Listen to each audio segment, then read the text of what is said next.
All right.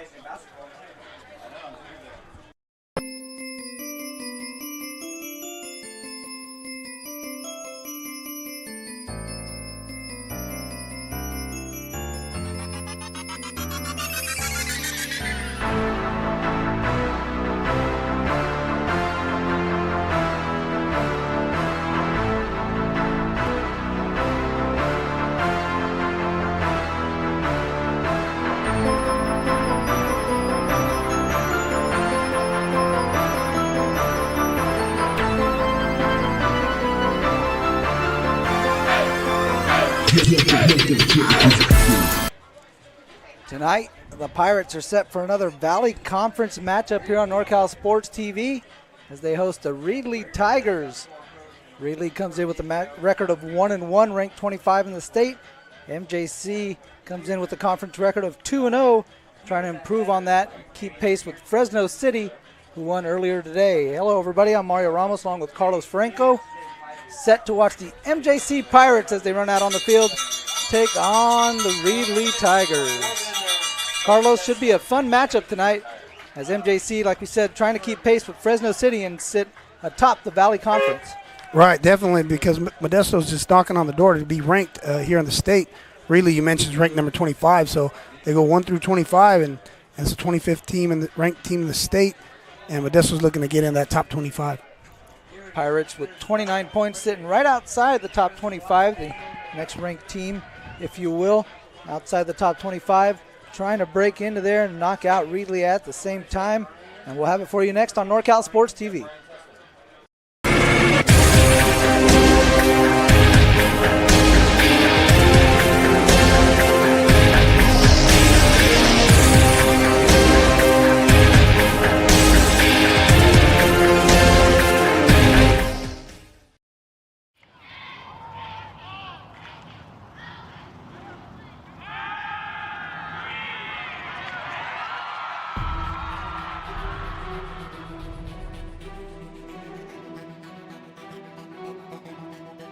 MJC has the largest athletic program in Northern California with 21 sports being offered.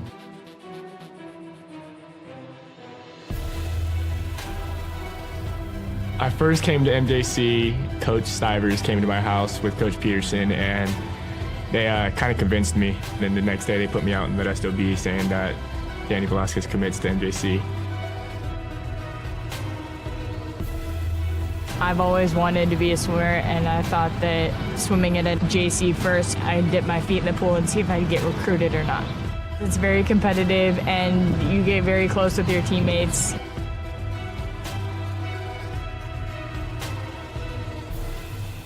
I've had athletes get their master's degrees, become doctors, chiropractors, lawyers, city council members. I think the best part of my job is getting phone calls from different types of employers that want to find out about some of the athletes that I've had in the past. Yeah, I was able to get a scholarship to Cal State Fullerton through academic success and athletic success here through teachers and coaching. It's like a family. I mean, we're always looking out for each other and always making sure, hey, what can I do for you? I got a student that needs this. Hey, I got somebody that needs this class, or I have this class open. What can we do for your athletes? I've seen MJC make a difference in the life of student athletes with the priority registration.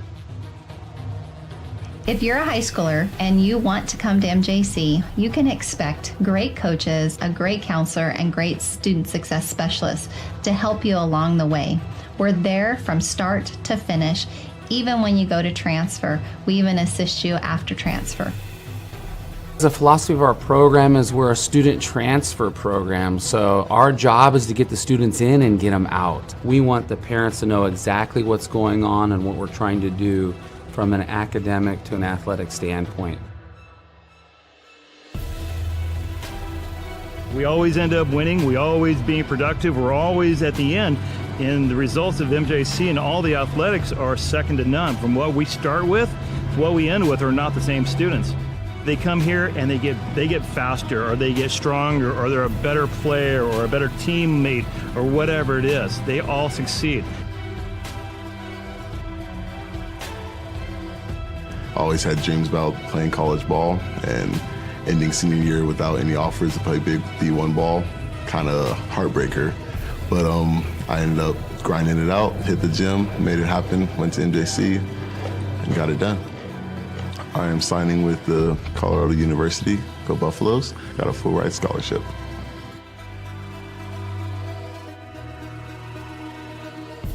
As long as you're ready to work, like Mustafa and all the other successful students we've had, all of the resources are there for you.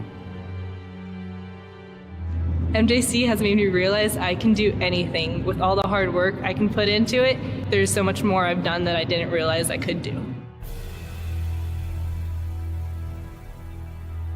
Go Pirates! Go Pirates!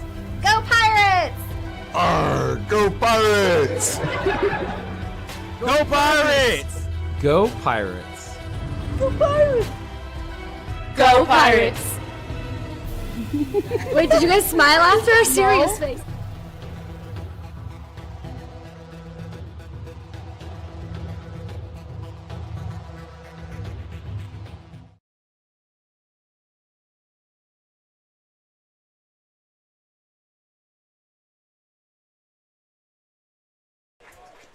Welcome back to NorCal Sports TV's coverage of Modesto Junior College Pirate football.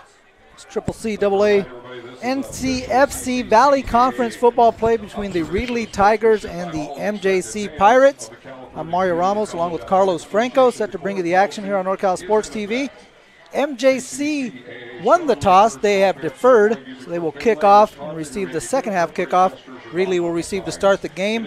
MJC will be going left to right on your screen. They come out in the all blue uniforms with the white helmet, the silver M on the sides.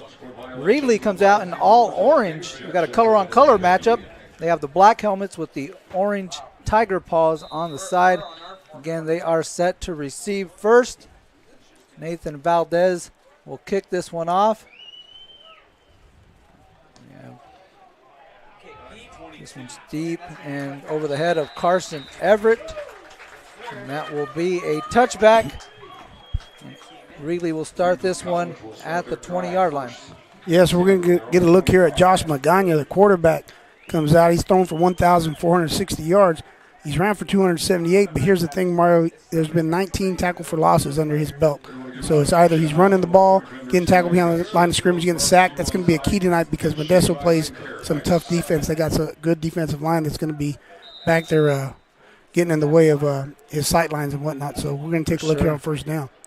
Sure, and the linebackers are definitely off the edge. Will be looking to get after Magana, who sometimes be running out of necessity, right? Correct. Here we go. First down, pass complete to Anthony Reddix. First play of the game, pickup of 6 yards on first down. Nice open field tackle there by Elijah Washington there. Pirates a little short-handed in the secondary. Tyler Rathjen out of the lineup. He's in street clothes today, so Tyler typically starting on one of the corners. Next man up, the read and react. Right now, he's a little confused. It looks like Elijah not guarding anybody over here on this side. Here we go. There's a screen pass. Ball is short. Receiver not sure if that was going to be. Yeah, we're talking about 29 Washington, how you said they're a little short in the back in the defensive secondary. Next man up mentality, so a little incomplete passer, so we're going to bring up third down. Here's some wholesale changes for Coach Eddie Abbasi and the defense as they react to the Tiger substitution. Come out with the dime package here on third down and 4, excuse me. Got to know where the sticks are. You see the linebackers lined up directly right on that first down marker.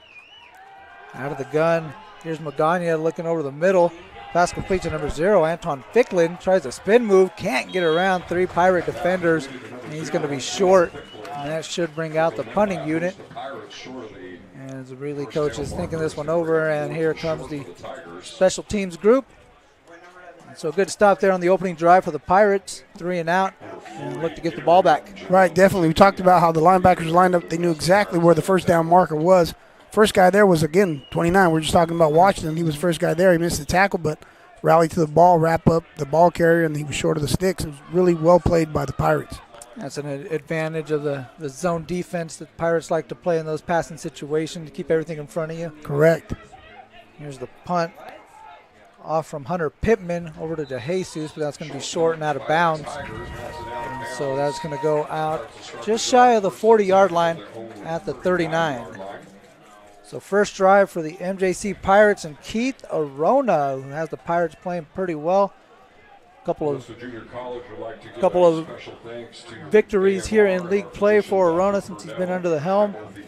Gotten the Pirates going in the right direction. He's righted the ship, if you will. And one of the main reasons is he's looking for 21. Jacob DeJesus, one of the leading receivers in the state, actually leads the state in receiving yards and yards per game. It is a missed carry on the first one as Arona picks up the loose ball and actually makes something out of nothing. Pretty good gain as he knocks over a table on the sideline and into the training table. Well, he's introducing himself right away to the side, to Reedley. Right. But, yeah, he just, on the mesh there, the ball came out. He picked it up, made the most of nothing, basically. He's like you mentioned, since he's taken over right in the ship, he's thrown for 484 yards, 3 touchdowns. And he also likes to run the ball. And DeJesus got going early. The rest of the Pirates are looking over for the play call from Coach Stivers. You mentioned DeJesus. He's been just electric, man. He's leading the state in yards per game and receptions out of Manteca High School. So he's going to attract a lot of attention over there. I don't think we're going to see too many 2 safety looks from the defense because of the fact that he's over there. He needs help from a safety, and they got him matched up. Looks like man-to-man at the top of your screen. Jackson in motion. Here's the give to Taylor. Finds some space, gets back all that penalty yardage and a little bit more. Able to get her across the sticks for a first down. Yeah, there we go, the run game. I like that when they have the motion. I call that like neon lights, people just running across the formation. They're attracting attention, and then they just run that inside zone. 2x2 receiver set for Arona. Again, looks over to Coach Stivers, who signals the play call from the sideline to the Pirates. Shifts Taylor to his right. Now brings Jackson in motion. Now rolling to his right as Arona takes a hard shot. Big hit defensively by Kanye Young out of Heritage High School in Menifee, California. 6'1", 255 linebacker. Arona felt all of that. Yeah, but Arona was a little indecisive there. He's patting the ball. He was looking right at the receiver in the flat, so they ran that motion. So he's got to get rid of that ball, or else that's what's going to happen. He's going to get hit. Minimal gain on that one. They still have 2nd and 10 on the scoreboard, like 2nd and about 9.5. And here's the option to the left side. Pitch out to Taylor, and nothing doing there for the Pirates. Actually going to be a loss on the play. Yeah, taking down by 32 of Reedley. That's Langston Latham. Well, you see how he comes up. That pitch now. Arona maybe is not a dedicated runner, we should say, so he's got to attack the line of scrimmage a little bit more and be more of a threat as a runner to put that defender in an uncomfortable position where he has to choose between the quarterback and the pitch man. So you got to attack the defender there, and make him make a decision. Passing situation. Instead, it's going to be a quarterback draw. Arona is shifty, able to get a good game, but it's going to be about 3 yards short of the first down. So 4th and 3, and just outside the 40-yard line at the 42. They're going to go for it here. Interesting call here for Coach Stivers. Yeah, no, definitely. They just did a wholesale switch over there at Reedley, so they got a guy back deep here at safety. There might be a quick kick or something. They're ready for that as well. Arona fakes the handoff, rolls to his right. He's got De Jesus over the middle, going a little behind him, broken up by Denon Fagan. And so it's going to be really nice play. Turnover on downs. We'll see the play action and the rollout. He had De Jesus, but Fagan was back deep for the punt, or just in case of the quick kick, and he reacted really well and real quick. Got to the ball and broke up that pass. So I like that call, though. I like Coach Stivers being aggressive, going out there and going for it. He was on his side of the field, so hats off to him on that. So we'll see what happens here. The defense is going to come up with a stop. Second crack at it for the Tigers offensively. Pirates showing some pressure off the edge. Here's a handoff to Lucas Napier. Good play out there by Cam Snow. Now you'll see on the replay Bullock out of Turlock. He didn't make the play, but he initially just goes back there and just causing havoc, harassing everybody back there. Bullock out of Turlock. Nice to see him. We covered him in high school at NorCal Sports TV. A lot of the guys on the field today. Really nice to see them, here. 2nd down and 11 for Reedley. Pirates again showing blitz, and here they come. Here's the option, and it's going to be a keeper for Magana. Takes that one up the middle. And pick up about 3, maybe 2 on that one. Call it 3rd and 9. You'll see a nice form tackle there by the middle backer. I think that was number 39. McGrath, I believe, at the bottom of the pile. You'll see him there. Another favorable position here defensively for the Pirates. Again, like to be in this zone defensive look. Able to bring pressure too. Looks like a passing situation on 3rd and 9. Of course, I said that last time, and MJC ran it. But here come the Pirates on the blitz. Got man coverage there. Deep down the right sideline. Good. Jackson nearly got an interception. Had one last week. This time he breaks it up. Really nice broken up there. 3 and out. That was number 1, Jackson at Bucock Colony. He was on the island up top. Safety was coming over to help out a little bit late, but he made that play over there. Nice athletic ability by Jackson once again at Bucock Colony. Jackson started the season at wide receiver and shifted to cornerback. And like we mentioned, last week had his first interception and nearly had another one. He's pumped up on the sideline. able to force a 3 and out. And here's the punt to DeJesus, who fields this one just inside the 20-yard line, looking for a lane, and is able to pick up about 8 yards on that return. And so the Pirates will take over with 9:38 here in the first quarter. Second drive for Keith Arona and MJC as we take a look at the replay. Yeah, just, basic punt. He fields it, getting some blocks there. But I want to go back to that blitz, man. You know what? Coach Stiver's been aggressive here, going for it on fourth down, blitzing there on third down. I like it. He wants to get back in the top 25. There's a replay there by Jackson over there breaking up that pass. Got something going on with the official in the center as the umpire is having a conversation with the center. Now we're set to go here again. The option. There we go. Arona keeps this one himself, and again takes a big hit by Kanye Young. Young helped out by Michael Jordan. Hey, Michael Jordan's on the Jordan on that one. Look, you see the difference there on that play there, Mario? Yeah. Like, he was more aggressive. He attacked the line of scrimmage as a runner, so he was more of a threat. So he made the defender make a decision. Yeah. Fortunately, Young really committed on that one. Here's the carry off to the left side. 26. Goes to Kamoni Stanley, his first carry of the game. Play by Langston Latham out of Waukesha, Wisconsin. I was waiting all day to say that. Yeah, all right.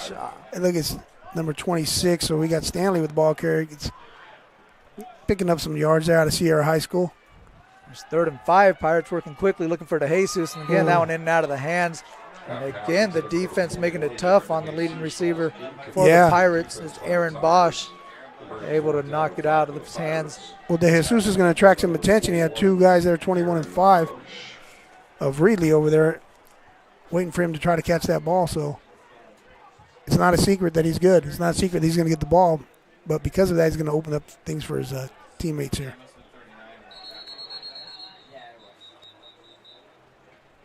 And looks like we have a false start on the punter. That's Hunter Williams, the long snapper. He's having a discussion again with the umpire. I got to get the umpire's name out here for you. The umpire tonight is Darren Miller, and it had something to do with, I think, moving the ball. He was talking to the center earlier, but the goal is just the long snapper this time. We have referee James Taplin, his crew out here tonight again with the umpire Darren Miller. We'll get the rest of them out here for you on the broadcast as the punt is away. Kick from Valdez, fielded at the 25-yard line. This is Dallas Parker, and he lost it. He lost the ball. But he's able to come up with it. It looks like just at the 30-yard line is where Reedley will take over with 8:35. Yeah, that was number 38 went down there, Marcellus Young. You'll see him, bam, right there it comes on your screen. The ball comes loose. Nice play by Marcellus Young going down there. Ball didn't bounce their way on the turnover, but excellent special teams play. So, these teams have been in close games the last few weeks. So special teams, one break either way, man. You never know that could come up late in the fourth quarter, where if it's a close game. This one's shaping up to be a pitcher's duel here. At 0-0 on the scoreboard, and really trying to make something happen. That's Tristan Risley, running back out of Clovis. Able to pick up 8 yards. One of the better running plays. Running hard there, yeah. Make it 7, 2nd and 3. Man, I don't know who that was at the end there. It wasn't Snow or Snow playing out. Yeah, I guess that was Snow. He got a snow plow right there. He got hit pretty hard at the end. Here's Risley again. There's a shoestring tackle. Got a penalty marker on the field. Segua with the tackle. The flag did come out. We'll check that. See that replay there? That was 41. But there was that penalty. That was Segua. Again, that's referee James Taplin. Out here with linesman Anthony Garcia, line judge John Delgado, side judge Marvin Turk, field judge Shandwell Ziegler, umpire Darren Miller, and back judge Rick Cazares is the crew this evening. As the flag still out on the field, and now it's being picked up.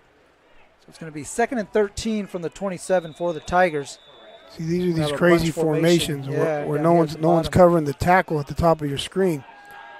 There's a quick pass out to Ficklin. Ficklin trying the sideline, still tightrope People Knocked out of pick bounds. up some yardage to the 35, where they're going to mark them.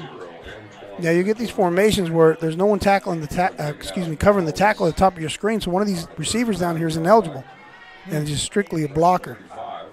And that's a number 0, Ficklin. So he's not a 0. He's a hero to the people over there at Reedley because he caught a last-second touchdown last week to beat College of the Sequoias. Nope. Some movement from Olale. Looks like he was offside, so the Tigers going to take a shot deep downfield, and that one's caught and complete. Wow. Shamar Kirk with a big pass play down to the 30-yard line. Again, we'll check the flag, but it looked like Olale was ahead of the line of scrimmage, so that one should stand. Yeah, the 50-50 ball over there. Talked about Jackson being a receiver. He's got to know that if he's on top of the receiver, in other words, he's even or on top of him, when he's running, the quarterback's going to throw it back shoulder. So 35-yard pass play from Magana to Kirk on that one. Gets the Reedley inside Pirate territory for the first time this evening. Tigers on the move. Pirates looking to force a stop as they show some pressure off the edge. Here's a reverse, though. Yeah. Everybody going one way, and back the other way is Shamar Kirk. Oh, boy. And Snow, yeah. able to usher him out of bounds. Got some help out there as well by Elijah Washington. So it looked like the Tigers might have had something there for a second. Yeah, but they reacted really well, like you said. Jackson, or was that number 2, Allen? I'm not sure. But Snow came in and made that play. Yeah, the flow went one way. They came back. That just goes back to coaching. They're well coached. Guys staying in their gap, being gap sound. Here's Magana in the pistol. Fakes the handoff, being pressured off the right side. Able to escape it. Now gets past the line of scrimmage. Got a pretty good gain. Again, we talked about that in the preseason. There's a flag on the play. I'm sorry, in the pregame. Yeah, he got away from number 40. Necessity. Ganelia there. We're talking about them being gap sound and doing their job right, their responsibility. Can't let them get outside of you. So we'll see what the flag was. A couple Tigers having a friendly discussion. One of them headbutted the other one. That was interesting there. Yeah, guys up front for Reedley got Gates and Fugit and Casas, Garcia, Cornejo. Holding the call against the Pirates. And is holding on the defense. It's going to be a first down for the Tigers at the 15-yard line. So interesting call there on that one. It's going to put the Tigers inside the red zone at the 15-yard line. 1st and 10 for Reedley.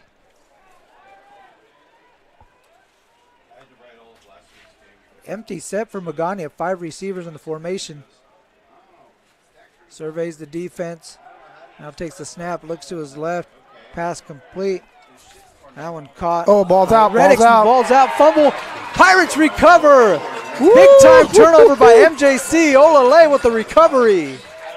We'll see here. When the ball comes out, I'm not sure who it was that hit him, but Olale comes up with the ball. Oh. Big play there by the Pirates because they were hurting themselves with that penalty and then not being a real sound on the edge there, letting Magana get out on the rollout. So you had 2 mental mistakes by the Pirates and got fortunate they came up with a big play on defense on a turnover. Pirates able to dodge a bullet on that one. Keep the Tigers off the scoreboard, forcing the turnover as Reedley was inside the red zone on the doorstep looking to punch it in. We'll take a look at the replay here, see if we get the number, huh? Here we go. We come on your screen, and there it was. 29. Is that Washington? 39 or 29. 29, yeah. Elijah Washington forcing the fumble on that one.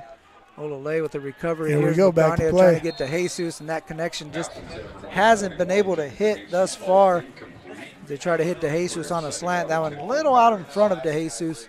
So it's going to bring up 2nd down and 10 from the 14.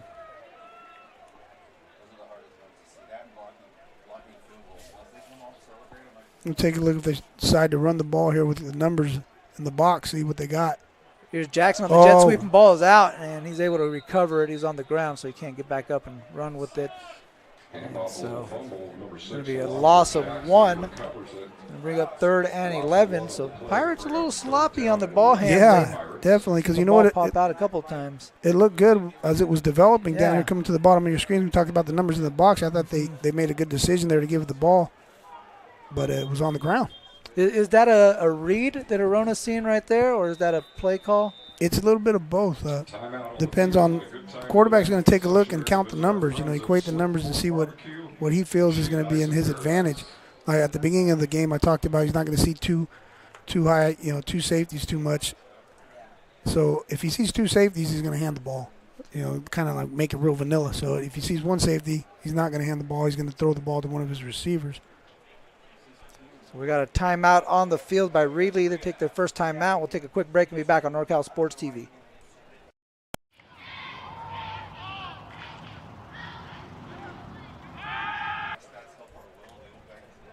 Village in Modesto. Quality, style, selection. It's simply a matter of taste. Wonderful shops, fine dining, and more in a garden setting. A tradition of excellence since 1953. It's McHenry Village in Modesto.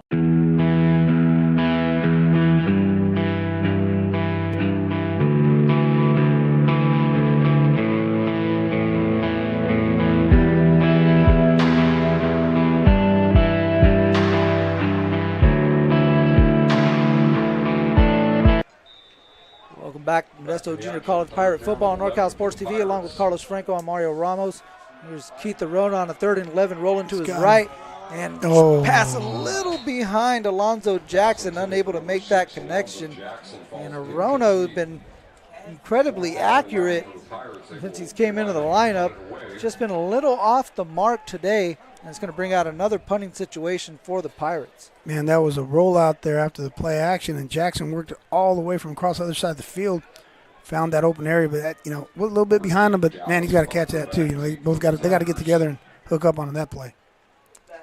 Valdez steps out of his end zone to punt this one. It's just inside the 50, fair caught by Dallas Parker, and it's going to be marked down at the 45-yard line. So that'll be inside Pirate territory. Pretty good field position for the Tigers.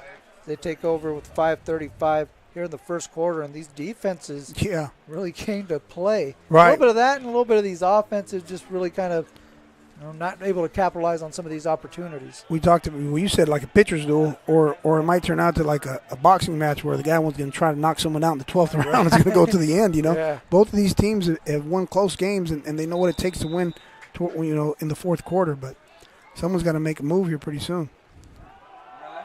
Here's the carry up the middle to Reedley.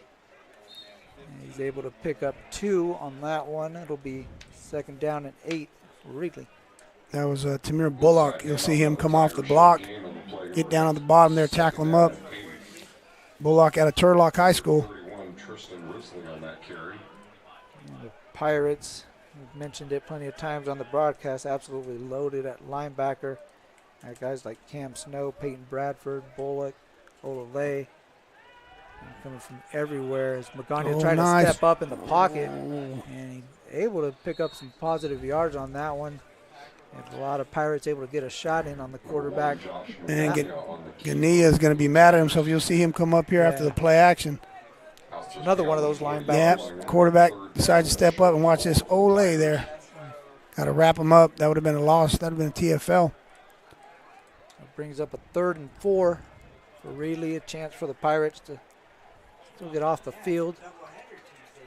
As Bradford and Olale making the adjustments. 3rd down here. Watch out, they got to know where them sticks are. The lollipops.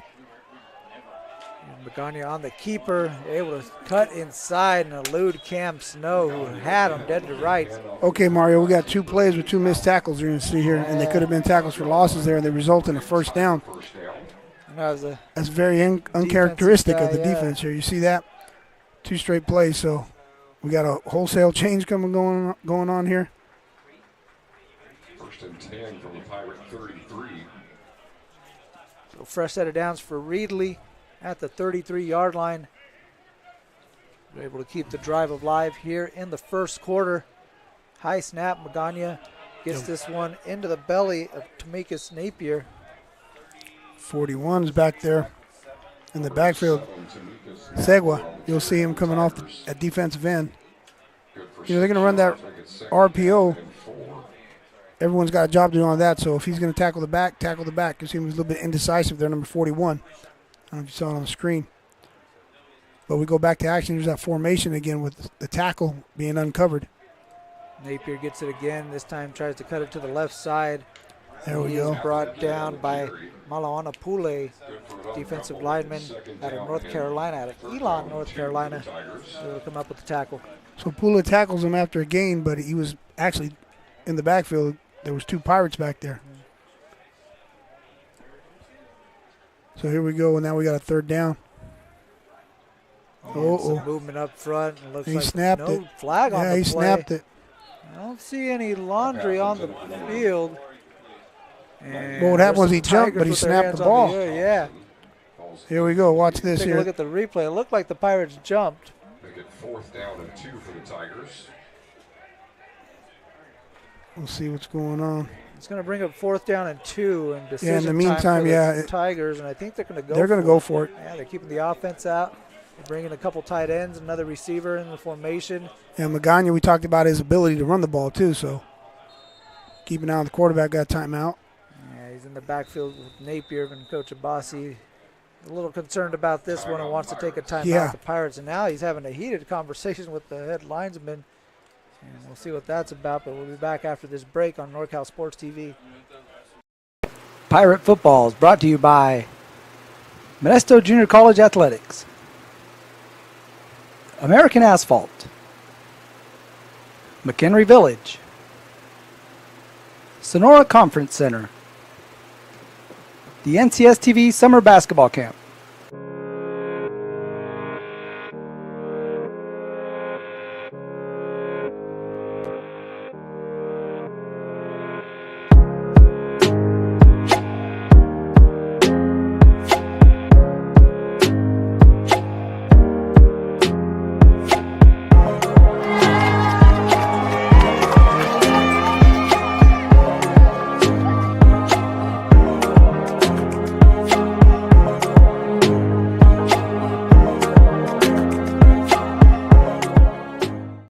Pirate Football is brought to you by Mario Ramos along with Carlos Franco back here on NorCal Sports TV. 4th down and 2 for Reedley as they choose to go for it. Watch the quarterback draw here, empty. 5 receivers, Magana in the backfield, and he's looking to his left on a short hitch. Had it, receiver Parker's that one in and out of the hands, and that's going to be a drop and a turnover on down for the Tigers. Right. The first turnover on down for the Tigers. The Pirates had one earlier, and these defenses still pitching a shutout here in the first quarter. Yeah, that was just a little stick route. He got to the first down marker, found the sticks. Number 13, Jaden Jackson, comes up. He's out of Turlock High School as well. Comes up and on the pass defense. So like you said, man, these defenses have been solid. There we go. Giving that one, I believe that's Stanley, I believe, was the ball carrier. We'll check the number. Yes, that was Kamoni Stanley. Carry on first down, picks up 5. This is what I want to see, Mark. Have McMahon and Edmond, Ramirez, Huggins, Ussery up front. Just let them do their jobs right now and start running the ball. Here's Stanley again. There we up go. The gut. And able to pick up 2 on that one before he runs into Langston Latham. Freshman linebacker makes the play. I like this. Let the big guys up front do their job. Ball security there. You got 3rd and short right now. Keep it on the ground. Here we go. Again, Stanley has space off the right side, able to Man, find that the was lane. nice. Get to the 40-yard line and pick up a Pirate first down. You got Huggins over there and Ussery from Turlock and Huggins from Davis on the right side here. Look at that. Also, you got number 9, Junior Suavao. Excuse me, Junior. I mispronounced your name. You're a big guy, man. You can see that. I don't want to mispronounce his name. Man, he's in the backfield like an H-back, and they're just blocking hat on hat. There he goes again. Stanley, man, nice. barreling into defenders, able to pick up another 5-yard gain.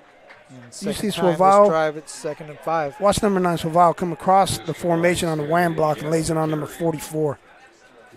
Yeah, let them big guys do their job. Like I'm saying, they're going to take over that offensive line and keep running the ball. Looking good here. You see it tilting the other way here. Yeah. They're getting some push, and There here's we Taylor go. able to There spin off we a go. defender, stay on his feet, and falls backwards for a first down. I Pick see up you of 8 guys. yards.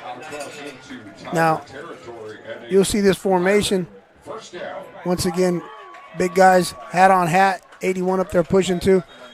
Now, by doing this, we got a timeout. There we go. That's what I was about to say. They're going to take a timeout pretty soon to try to readjust. Tiger defense on their heels. Need some time to talk this one over and regroup. We'll take a break and be back on NorCal Sports TV.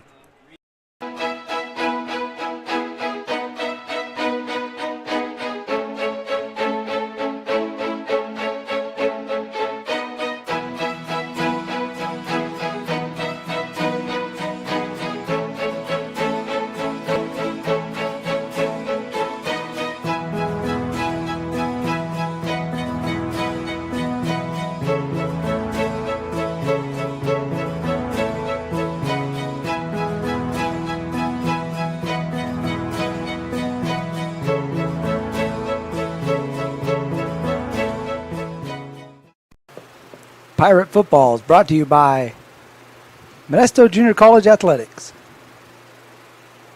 American Asphalt, McHenry Village, Sonora Conference Center, the NCS TV Summer Basketball Camp.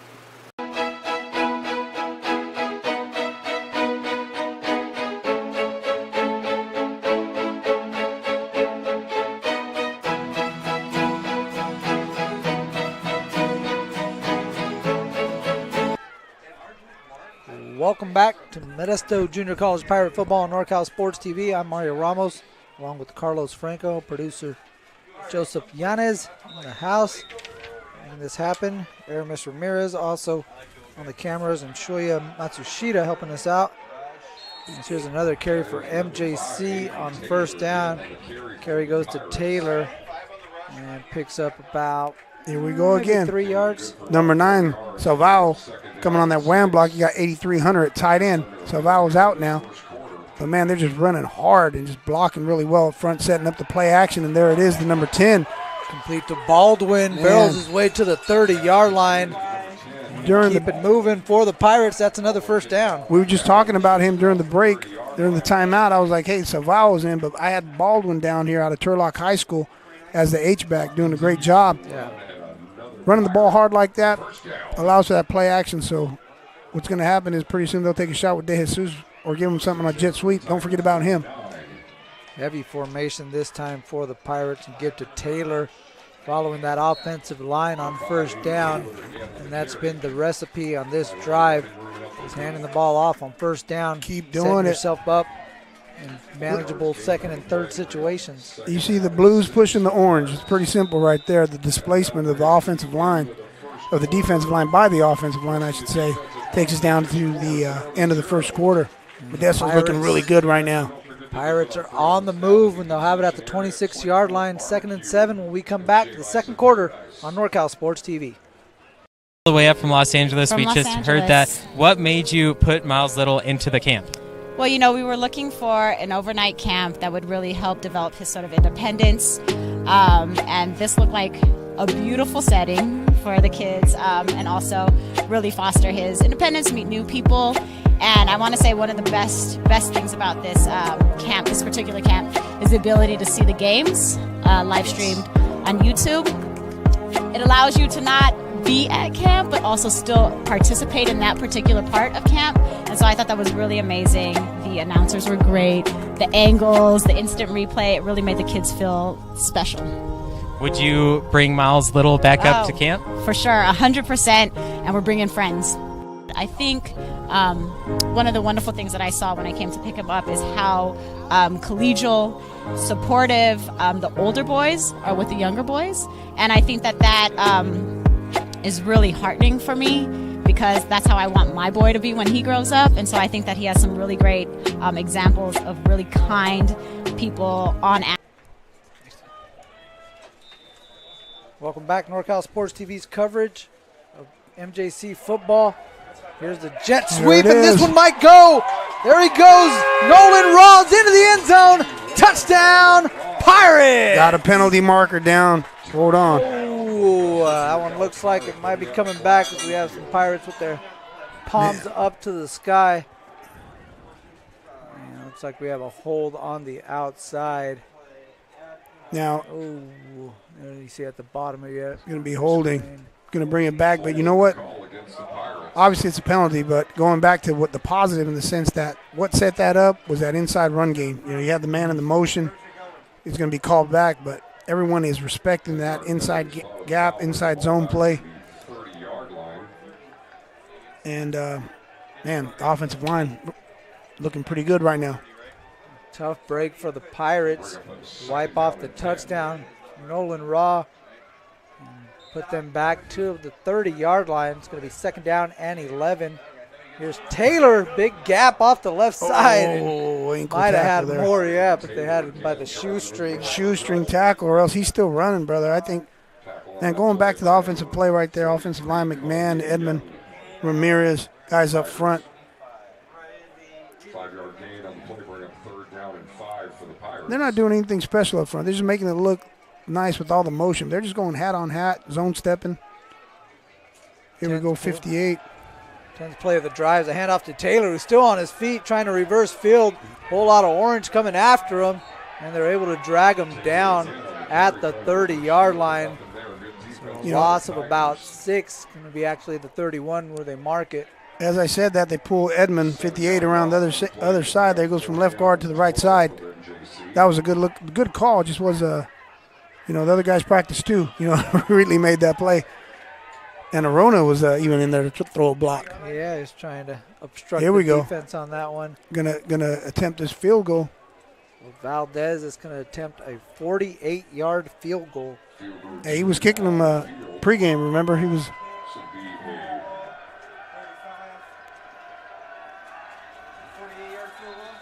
And looks like we Time have a out. flag on the play. It's going to be a delay of game. Oh, and that takes him out now.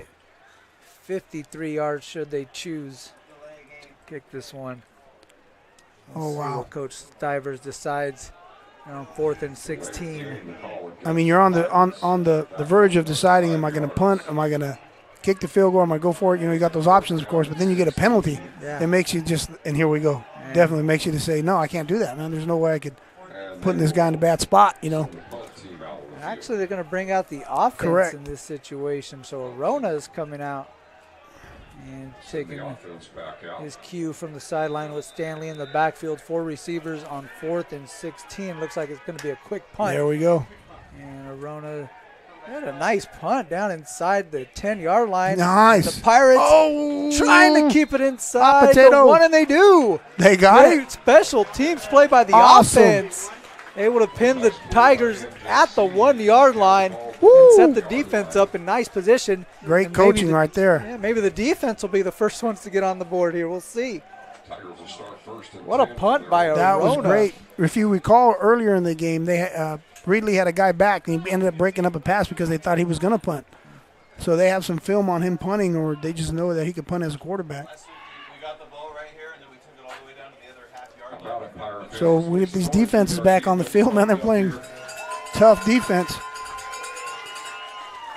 The Pirates have the Tigers pinned at their own 1-yard line. We'll see if this aggressive defense continues to come after the quarterback.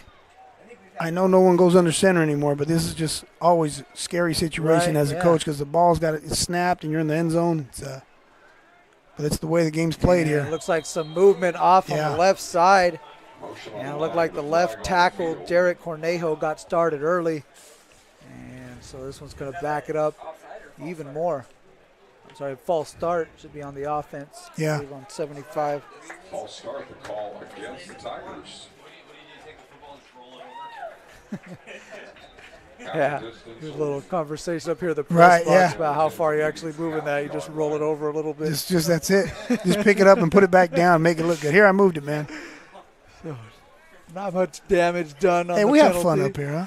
Here we go with the pass. Tanya trying to get rid of it, able to connect off to the right side to Shamar Kirk, beg your pardon. 33 on the coverage there.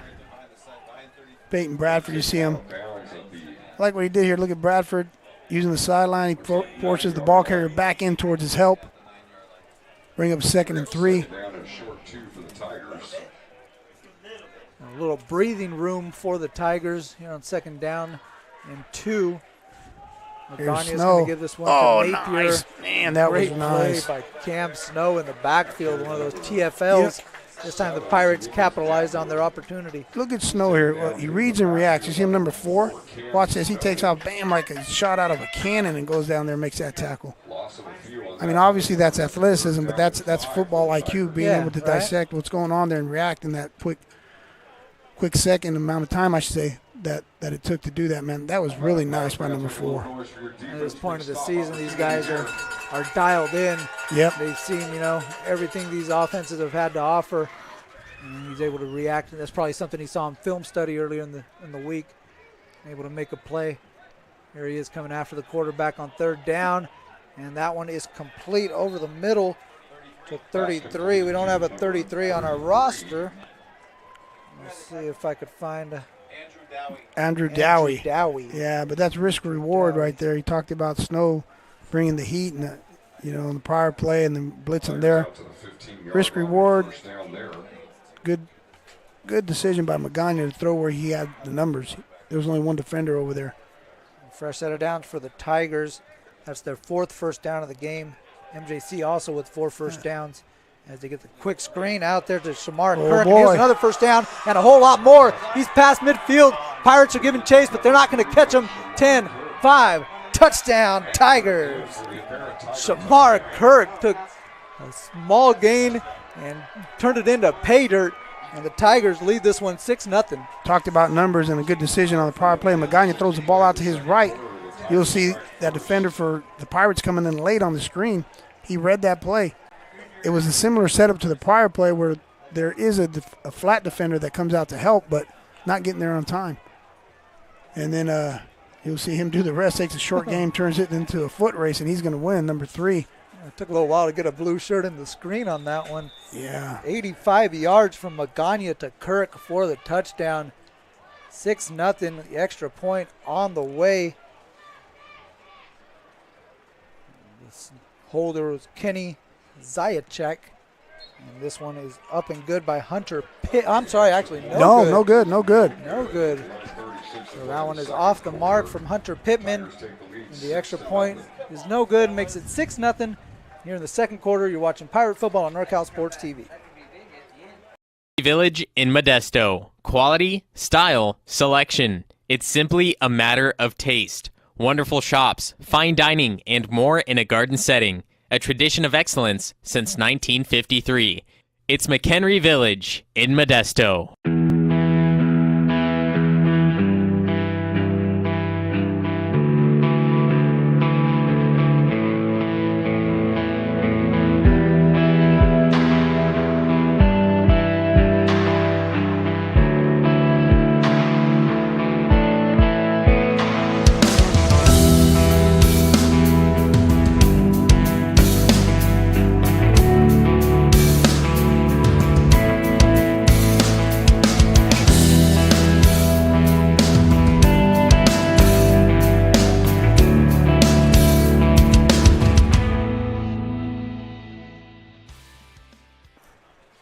NorCal Sports TV. That's Hunter Pittman set to get this one out to Alonzo Jackson, who runs up on it at the 10-yard line.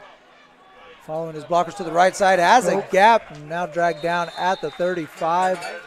Make it the 37-yard lines where MJC will take over. Down 6 with 11:31 after they gave up the huge pass play. 85 yards from Shamar Kirk to the house. Took the Magana past the distance off the screen pass, and these Pirates really having a little trouble kind of defending the perimeters. Right. Guys getting out there a little bit late, or basically it's just the speed that Reedley has out there on the perimeter. So Pirates looking to answer. They had some success on the ground. Now try to get it going to the other. That one was dangerous, nearly picked off into the hands of their playmaker, DeJesus. First catch of the game for Jacob DeJesus. It's going to be good for a first down. Okay, there it is. We'll go back to the prior drive. We talked about how they were running the balls, and there's going to be a play action coming off that, and there it is. get the ball to De Jesus on the play action, good things are going to happen for you. Shamar Hawkins. Pass play of 17 yards on first Here down. we go. Here he is again on the reverse, trying to put this one in the air. That one is short and intercepted. Had a man deep, but he took a shot, and that one was underthrown and picked off by Kamal Hamilton. Right. De Jesus taking the ball. He plants his feet. He's going to throw it, intended for Mendoza, and he's hit as he throws. That was a nice play by Reedley, and a nice call, by the way, by Coach Stivers and MJC.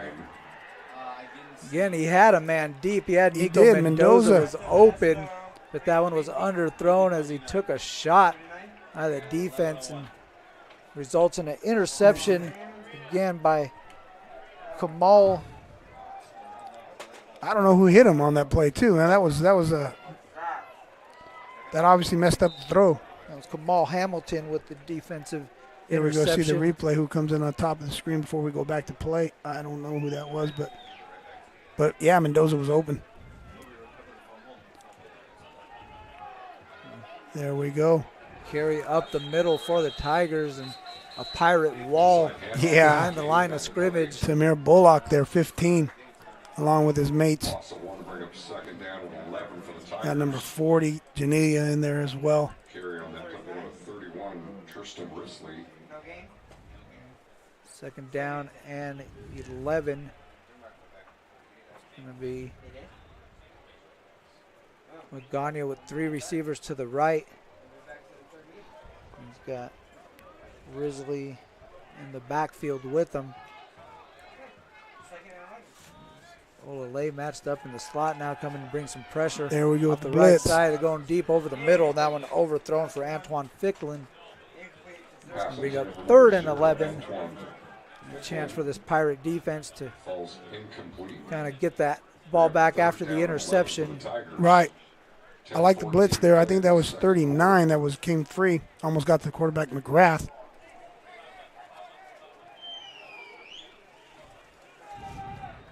Pirates have been aggressive defensively. Yes. See what they do here on 3rd down as they're all standing up at the line of scrimmage. No down linemen.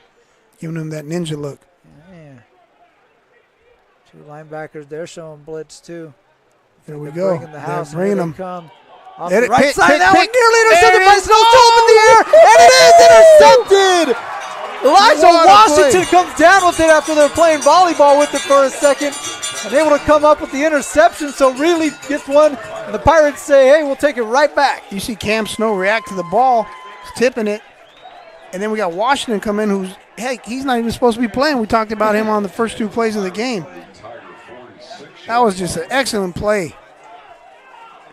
That's an effort play, we call that right there, because no one quit on that ball. So you'll see right there, you have the blitz coming. Good call by the defense coordinator, Coach Abai. Ball's in the air, tipped. And we go back to live play here. Here comes De Jesus. Jesus on the jet sweep. He's got a lot of space, tries to cut it back against the grain, gets inside the 30-yard line. It'll be a Pirate first down at about the 28. De Jesus coming on that jet sweep. Once again, that's all set up by that run game, that inside run game that's been so successful versus Reedley. So another big play by De Jesus on first down, this time on he's the warming ground. up. They're going to keep it on the ground here. He's off the field on this one. Here we go. Here we go. Here's the Look at carry. that. Look at Stanley, that. a lot of space, and he tripped over his own man. teammate. Tripped over the legs of Savao on that one. He Yeah, cleared some space. Cleared Yeah. a lot of space for his running back. Unfortunately, they got tangled up. 53, Lilio pulling there along with Savao. Man, they're just collapsing the play side of the offensive line. You get a down block, and you pull the guy around from the other side. Looking good here. 2nd and inches. Going to give this one to Stanley, and he'll follow some of those blue shirts out ahead as they're getting some push out there up front. Yeah, it's 53 pulling around there again, Lilio. You'll see him coming from the right. There he goes. Leading up there in the hole. Yeah, just stay right behind him. Yeah, he's big enough, man. He get lost back there. That guy's big. And he can move. Everything's being set up off this inside ground game here. There he goes Stanley again. off the right side has a gap, and this time able to get inside the 10-yard line. And takes it to about the 7. Nice looking play once again, pulling the Pulling a lineman there. We got 58 Edmond out of Central Catholic going over there, looking for work and finding it. Pirates moving quickly. Again, here's Stanley left side, and he took a shot still on his feet, though. I don't think he was down. They couldn't mark him down, but it looked like he was able to stay on his feet. He kept his feet going. Stanley out of Sierra High School. Yeah, it's running hard, man. It's going to be just short of the first down marker. Here we go. Here it goes again. Stanley tries the left side this time. And he's going to pick up the first down just shy of the end zone, but good enough for another Pirate first down. You'll see Salvao coming again. Stanley, if he's a little bit more patient, he scores here. Got to run with a little bit more patience. I know you're by the end zone, you want to get in, but be patient. First and goal from the 3-yard line. Stanley again tries that left side. This time there's a few more orange shirts. Right. And that Kanye Young guy, he keeps showing up on that side of the field too. He's out there making plays for the Tigers. Now I'm talking about being patient right there. He just had to be tough and smash into those guys. But the prior play, like I was saying, as a running back, got to have a little bit of patience, let things get set up. When you had number 9 pulling across the formation, right there was just big on big. So we got second and goal here from about the 3-yard line. Man in motion, handoff to Stanley, hit in the backfield. Nice. There's Kanye Young again, tapping his chest. Now ripping it open to show off the Superman logo, and he's been the Superman for this. Yeah, he read that play. Well, he's unaccounted for on that one because they're running to the left. Nice play by the linebacker of Reedley. It'll be about a loss of 1 on that one. Now, Ronan can run. We talked about his ability, maybe a sprint option to roll out, quarterback draw or something, get him out on the perimeter, use his feet. Some movement up front, able to get back with one of the Tiger linemen. Ronan gets the play call. We got Jackson in motion. Give this to Taylor off to the right side. He's in the end zone. Touchdown, yeah. Pirates. And here comes got a penalty. flag. That's going to be after the fact. A little extracurriculars after the fact. We'll see the touchdown here as they figure out what the penalty is. But you got number 83, Hunter, coming across the formation, running that gap or that power play, whatever you want to call it. See what the penalty is. Really nice offensive line play. We'll get the call here from the official.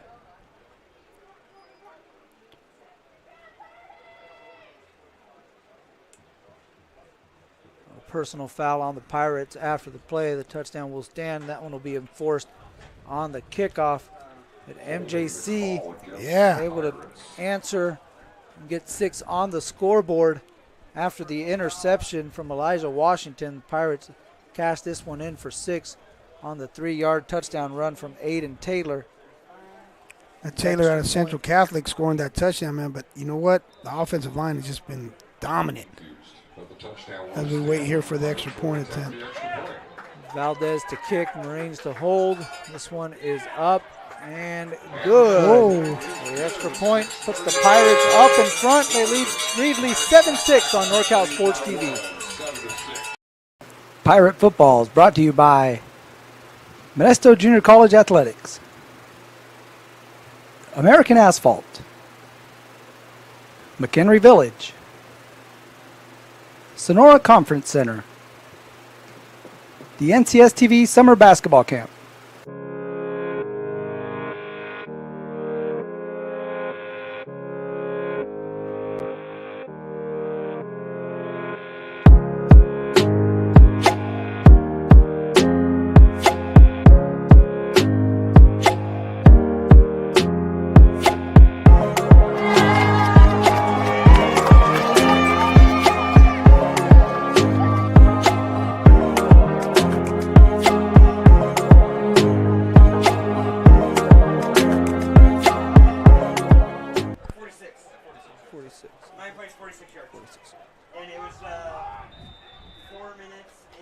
And we're back here live.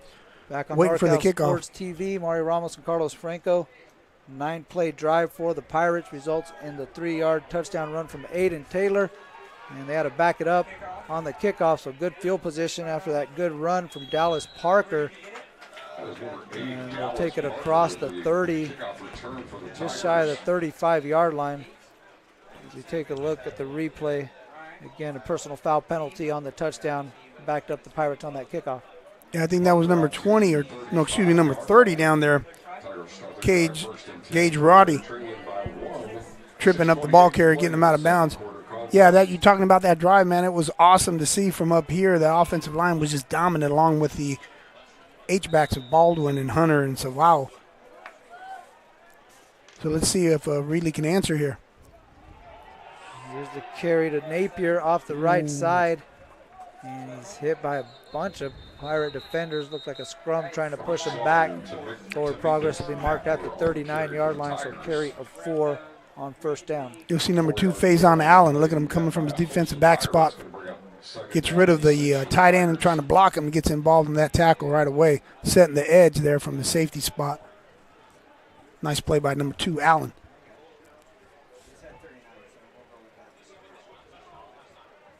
Stacked receivers to the bottom of your screen and I got snow shading him now down here. Before he wasn't getting there on time, so he's there now. And here's the option. Magana is going to keep this Woo! one. Put that one in the belly for a little bit, belly of Napier, but decided to keep it and took a shot off to the left side. Yeah, I don't know who that was. Was that 33? We'll see right now. Yep, that's 33. Bradford. We see him come up here. Whap! Yeah, Peyton Bradford with the hit. Peyton Bradford, yeah, with the hit. But nice run there by Reedley. Bring up 3rd and 2. Magano's got 3 receivers to the bottom and 1 up top. Hey, got to play. Get the ball. Long snap. Guys standing around looking around. You had a Pirate on the Tigers side of the offensive line, and they're signaling for the penalty. And have a discussion and see what the call is. Yeah, then everybody just stood around, and the referees hadn't said anything, and finally everybody reacts and gets to that ball. So it's going to be against Modesto Junior College. So fresh set of downs for the Tigers on the penalty. Chabasi not too happy with that one. Bringing Julian Lopez off the field. Lopez started this season as a running back. Now he's out there on defense. Got single coverage down here at the bottom of your screen. Safety coming over to help out a little bit. Magana again takes it out of the belly of Napier and keeps it himself and takes a big hit over off to the sideline. I think that was 29. That Washington, I believe, that came up here. You'll see him come up to tackle Magana. Trey Moreland, number 20. Number 20? Yeah, well, Magana said, it doesn't matter if I'm a quarterback or not. Watch this. Put his head down, ran through Moreland. So a good job to get him out of bounds there, Moreland. 2nd down and 3. Inside Pirate territory. Here's the handoff to Napier. He's got a first down and a little bit more. Able to barrel his way to the 35, inside the 35 to the 34. That'll be a first down, 2nd first down of the drive for Reedley. Number 1, Jackson, right here coming on your screen. Bam. Making that tackle. There's been some violent runs, collisions right here in this last minute of play. I like it. They're hitting out here. Been a pretty well-played ball game, especially on the defensive side. If you like defensive football, this is a one for you. Here we go, number 0. Jet sweep to Ficklin. And Pirates able to string that one out. And well past the sideline, they were stringing that really one well out. Played.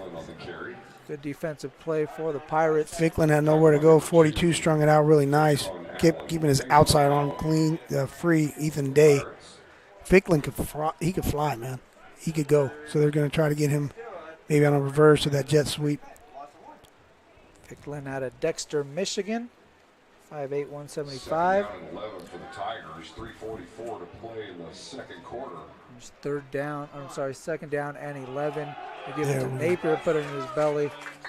Looks like one of those linebackers for the Pirates, able to get him in the backfield, trying to get the number. That was 42. You'll see him come down right there. Bam. Played it really nice. Ethan Day. See, everything was we'll say, clear as day, like his name, right? He was not indecisive. He said, I'm going to tackle the dive back. Did his job, got to it right away. Ethan Day's family right up here in the press box. You heard the announcement over the loudspeaker. And you can always tell where the family's at, where they're located. As you get the cheer coming. Here's 3rd down and 10. Screen play. And good call against that Pirate blitz. And able to pick up the first down is Risley. And again, that was probably the Perfect play call for that situation, as you had a lot of Pirates coming after the quarterback. You'll see the lineman get downfield, and Olalele, 17, comes in and makes possibly a touchdown-saving tackle because number 3 was blocking really well. Had a nice block. That was Kirk up for Reedley. The receiver was blocking the defensive back of the MJC, so that might have scored a touchdown there. Nice play by 17 Olalele. Inside the red zone are the Tigers at the 19-yard line with 2.5 to play here in the first half. Magana is going to keep this one. Got a blocker out in front. And good play defensively by Garen Gania to shed that blocker and come up with the tackle. And not till Magana picks up 5, maybe about 4 on that one. Right, look at Gania. He just runs right through that block. He treated him like a speed bump right there. He just went right over him and handled his business. Really nice play by 40. Garen Ganilia out of Manteca High School. 2nd and 6 as we're under 2 minutes to play. Reedley with 1 timeout, MJC with 2. Well, they don't want to give him the ball back, basically. They're going to take as much time as they can off the clock. 5 on the play clock. And here is Napier off to the right side. Good play by Bradford. Bradford, yeah. Initially, a couple Pirates help out and clean that one up. The linebacker out of Oakdale got there first, and it's going to bring up 3rd and 4. Again, the Pirates with 2 timeouts. It's going to let the clock continue to tick on this one. It's going to bring up 3rd down and 5. Yeah, like we were saying, that's smart. Reedley's going to try to come away with points here and not leave any time on the board there for MJC to do anything with. It'll be just under a minute if the Pirates take this one all the way down. Instead, they snap it here with 1:08. There's pressure and big shot in the backfield. A couple of Pirates, that's Josh Valdez and Tamir Bullock coming in on the sack. And with under a minute to play, the Pirates still have not taken a timeout. It's going to be 4th down, and the clock's going to continue to tick. Interesting. He didn't have anywhere to throw that pass, by the way. It's good coverage. Good job by the linebackers and the defensive backs of MJC. He didn't have anywhere to throw the ball. Yeah, we're wondering what's going on here. The clock's running. Okay. It's 4th down. And he's just going to take as much time off and then run a play here. 6 on the play clock. And Magana trying to get them to move, and he's going to take the delay of game penalty as the clock will stop with 20 seconds left. And actually, Reedley will take a timeout, so we'll see if they move it back up to 20 seconds or 21 seconds. But that'll be the final timeout for the Tigers and the final timeout of the first half for us. We'll be back after this break.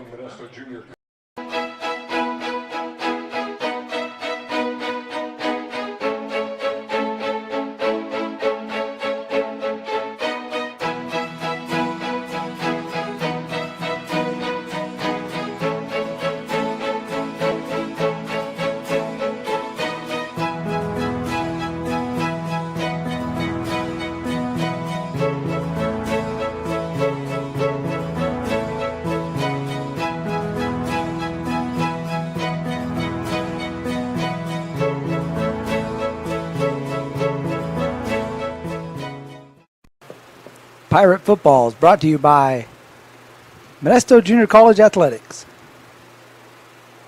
American Asphalt, McHenry Village, Sonora Conference Center, the NCS TV Summer Basketball. Welcome back, NorCal Sports TV's coverage of Pirate Football. Mario Ramos along with Carlos Franco. He's going to kick a 42-yard kick. Remember, he missed the extra point. He missed the extra point earlier. Yeah, we're going to have a timeout taken by the Pirates, so they're going to look to ice the kicker. That's the second timeout taken for MJC. So we'll stay here with 20 seconds left to play. Interesting, the Pirates didn't take a timeout earlier, as they had some opportunities maybe on 3rd and 4th down to stop the clock and maybe get the ball back. The Pirates do get the ball back to start the second half as they won the toss and deferred. So they will get it to start the second half. But they're hoping to maintain the lead as, again, Hunter Pittman's looking to attempt a 42-yard field goal here prior to the end of the first half. As you mentioned, he missed the extra point earlier. So he's looking to cash in for 3 on this one. Right. Looking at the touchdowns of earlier there, well, the touchdown earlier, I should say, the dominant run game that's been going on here by the Pirates. but we're going to get back here to live play where he talked about this field goal attempt and how he did miss one early, and it's getting loud here. He's been iced, so they called the timeout. See what happens. Kenny Zajac to hold. And Pittman the kick from 42 yards. Snap is high. It's down. Whoa, kick is low. And might have been blocked. I'm not sure if there's any contact, but that one had no shot. And so I don't know if someone got a hand. I think maybe Jackson got his hand. I'm not sure. Take a look here at the replay. No, I don't know there. It was looked like a low kick. Not sure if, again, the high snap had anything to do with that one. Maybe threw off the rhythm of the kicker, may have. Pittman. Again, we're not sure what happened there. Yeah, it looked like a low kick. Just a low kick, yeah. And so Arona's going to take this one in the gun and take a knee and take his Pirates into the locker room with the lead. 7-6, MJC over Reedley after one half of play. We'll be back with the second half here on NorCal Sports TV.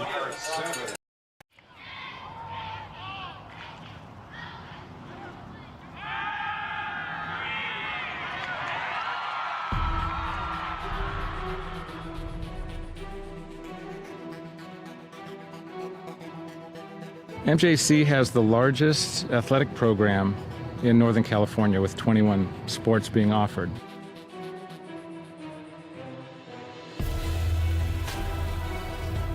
I first came to MJC, Coach Stivers came to my house with Coach Peterson, and they kind of convinced me. Then the next day they put me out in Modesto B saying that Danny Velasquez commits to MJC. I've always wanted to be a swimmer, and I thought that swimming at a JC first, I'd dip my feet in the pool and see if I'd get recruited or not. It's very competitive, and you get very close with your teammates.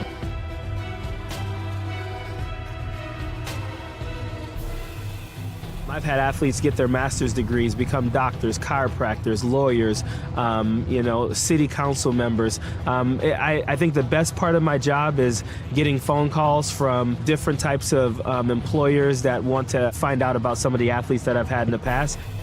Yeah, I was able to get a scholarship to Cal State Fullerton through academic success and athletic success here through teachers and coaching. It's like a family. I mean, we're always looking out for each other and always making sure, hey, what can I do for you? I got a student that needs this. Hey, I got somebody that needs this class, or I have this class open. What can we do for your athletes? I've seen MJC make a difference in the life of student athletes with the priority registration. If you're a high schooler and you want to come to MJC, you can expect great coaches, a great counselor, and great student success specialists to help you along the way. We're there from start to finish. Even when you go to transfer, we even assist you after transfer. The philosophy of our program is we're a student transfer program, so our job is to get the students in and get them out. We want the parents to know exactly what's going on and what we're trying to do from an academic to an athletic standpoint. We always end up winning. We always being productive. We're always at the end. And the results of MJC and all the athletics are second to none. From what we start with to what we end with are not the same students.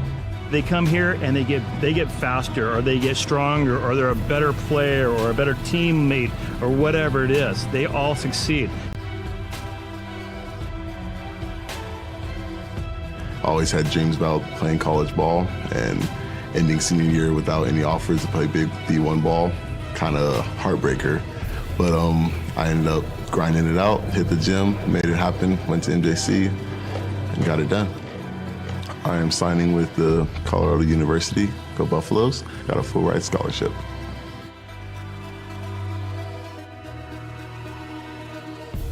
As long as you're ready to work, like Mustafa and all the other successful students we've had, all of the resources are there for you. MJC has made me realize I can do anything. With all the hard work I can put into it, there's so much more I've done that I didn't realize I could do. Go Pirates! Go Pirates! Go Pirates! Arr, go Pirates! Go Pirates! Go Pirates! Go Pirates! Go Pirates! Wait, did you guys smile after a serious face?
McHenry Village in Modesto. Quality, style, selection. It's simply a matter of taste. Wonderful shops, fine dining, and more in a garden setting. A tradition of excellence since 1953.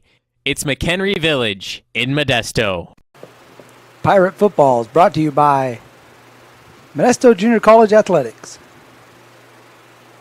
American Asphalt, McHenry Village, Sonora Conference Center, the NCS TV Summer Basketball Camp. You drove all the way up from Los Angeles. From we Los just Angeles. heard that. What made you put Miles Little into the camp?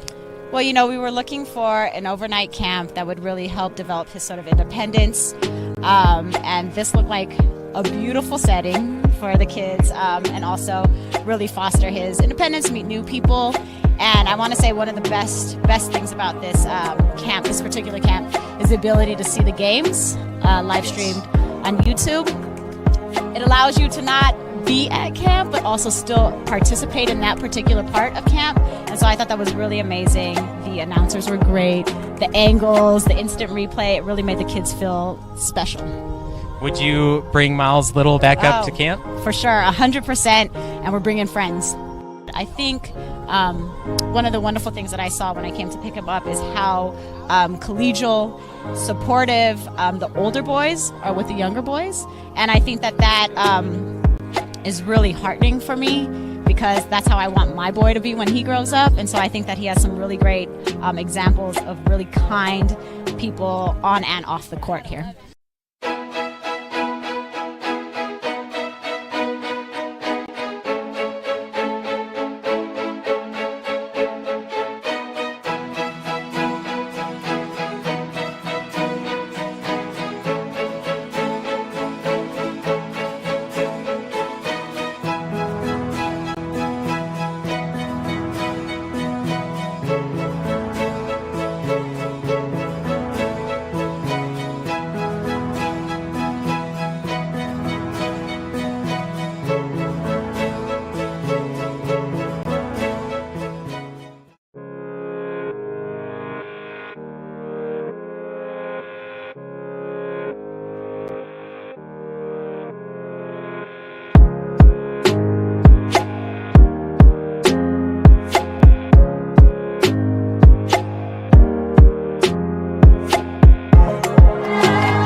McHenry Village in Modesto. Quality, style, selection. It's simply a matter of taste. Wonderful shops, fine dining, and more in a garden setting. A tradition of excellence since 1953.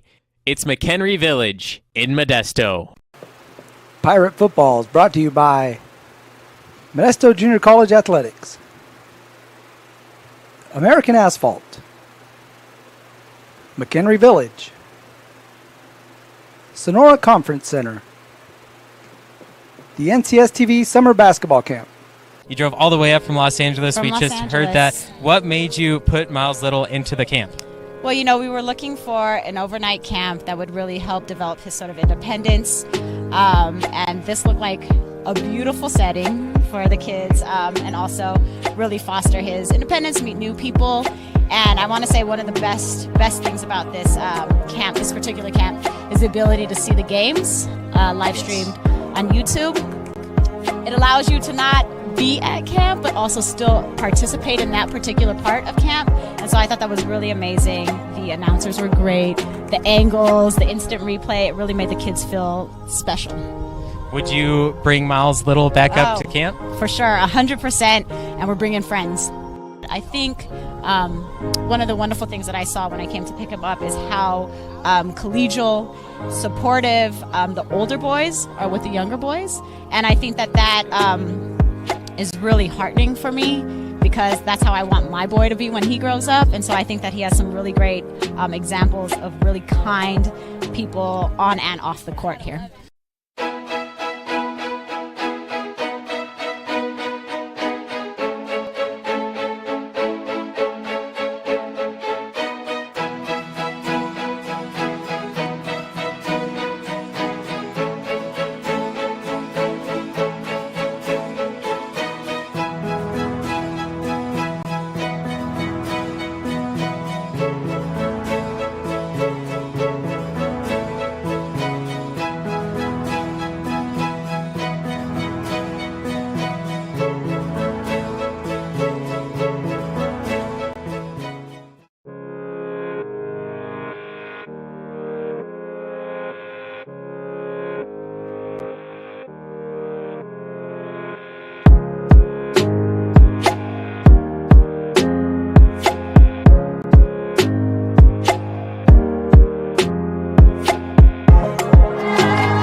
McHenry Village in Modesto. Quality, style, selection. It's simply a matter of taste. Wonderful shops, fine dining, and more in a garden setting. A tradition of excellence since 1953.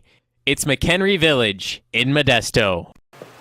Pirate Football is brought to you by Modesto Junior College Athletics, American Asphalt, McHenry Village, Sonora Conference Center, the NCS TV Summer Basketball Camp. You drove all the way up from Los Angeles. From We Los just heard that. Angeles. What made you put Miles Little into the camp? Well, you know, we were looking for an overnight camp that would really help develop his sort of independence. And this looked like a beautiful setting for the kids, and also really foster his independence, meet new people. And I want to say one of the best things about this camp, this particular camp, is the ability to see the games live streamed on YouTube. It allows you to not be at camp, but also still participate in that particular part of camp. And so I thought that was really amazing. The announcers were great. The angles, the instant replay, it really made the kids feel special. Would you bring Miles Little back up to camp? For sure, 100%, and we're bringing friends. I think one of the wonderful things that I saw when I came to pick him up is how collegial, supportive the older boys are with the younger boys. And I think that is really heartening for me, because that's how I want my boy to be when he grows up. And so I think that he has some really great examples of really kind people on and off the court here.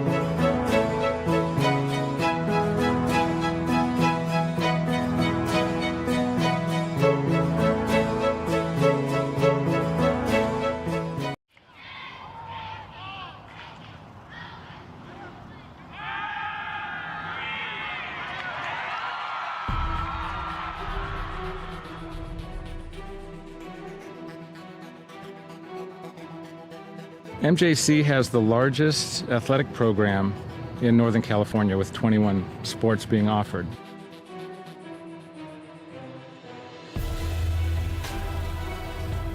I first came to MJC, Coach Stivers came to my house with Coach Peterson, and they kind of convinced me. Then the next day they put me out in Modesto B saying that Danny Velasquez commits to MJC.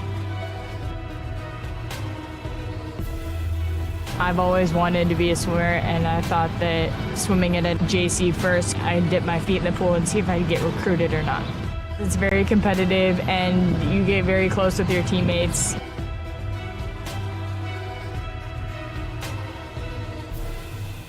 I've had athletes get their master's degrees, become doctors, chiropractors, lawyers, city council members. I think the best part of my job is getting phone calls from different types of employers that want to find out about some of the athletes that I've had in the past.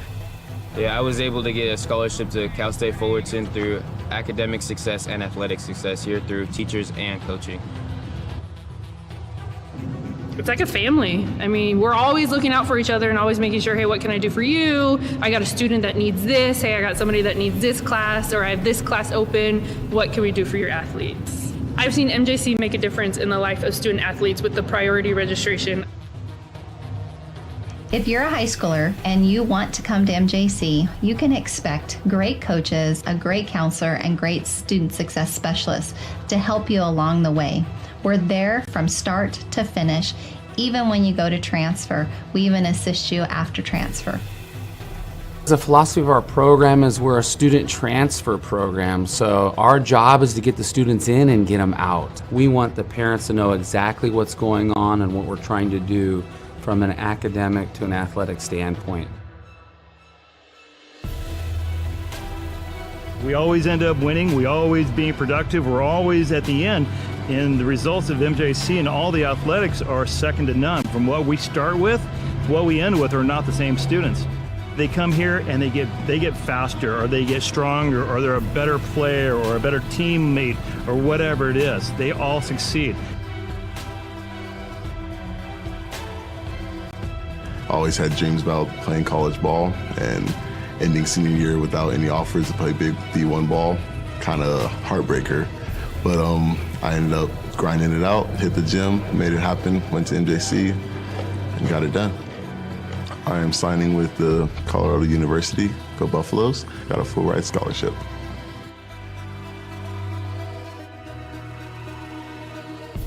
As long as you're ready to work, like Mustafa and all the other successful students we've had, all of the resources are there for you. MJC has made me realize I can do anything. With all the hard work I can put into it, there's so much more I've done that I didn't realize I could do. Go Pirates! Go Pirates!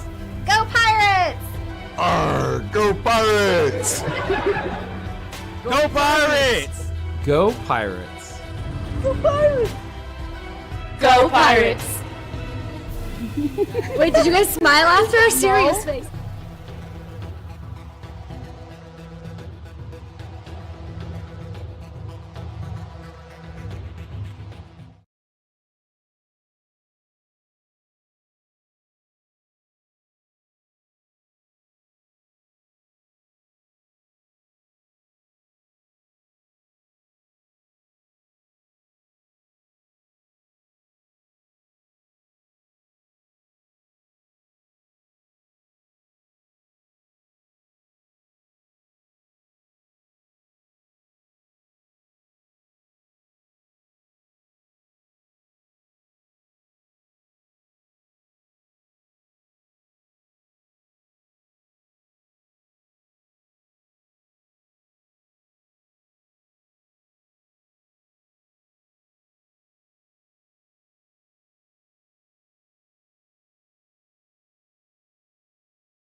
McHenry Village in Modesto. Quality, style, selection. It's simply a matter of taste. Wonderful shops, fine dining, and more in a garden setting. A tradition of excellence since 1953.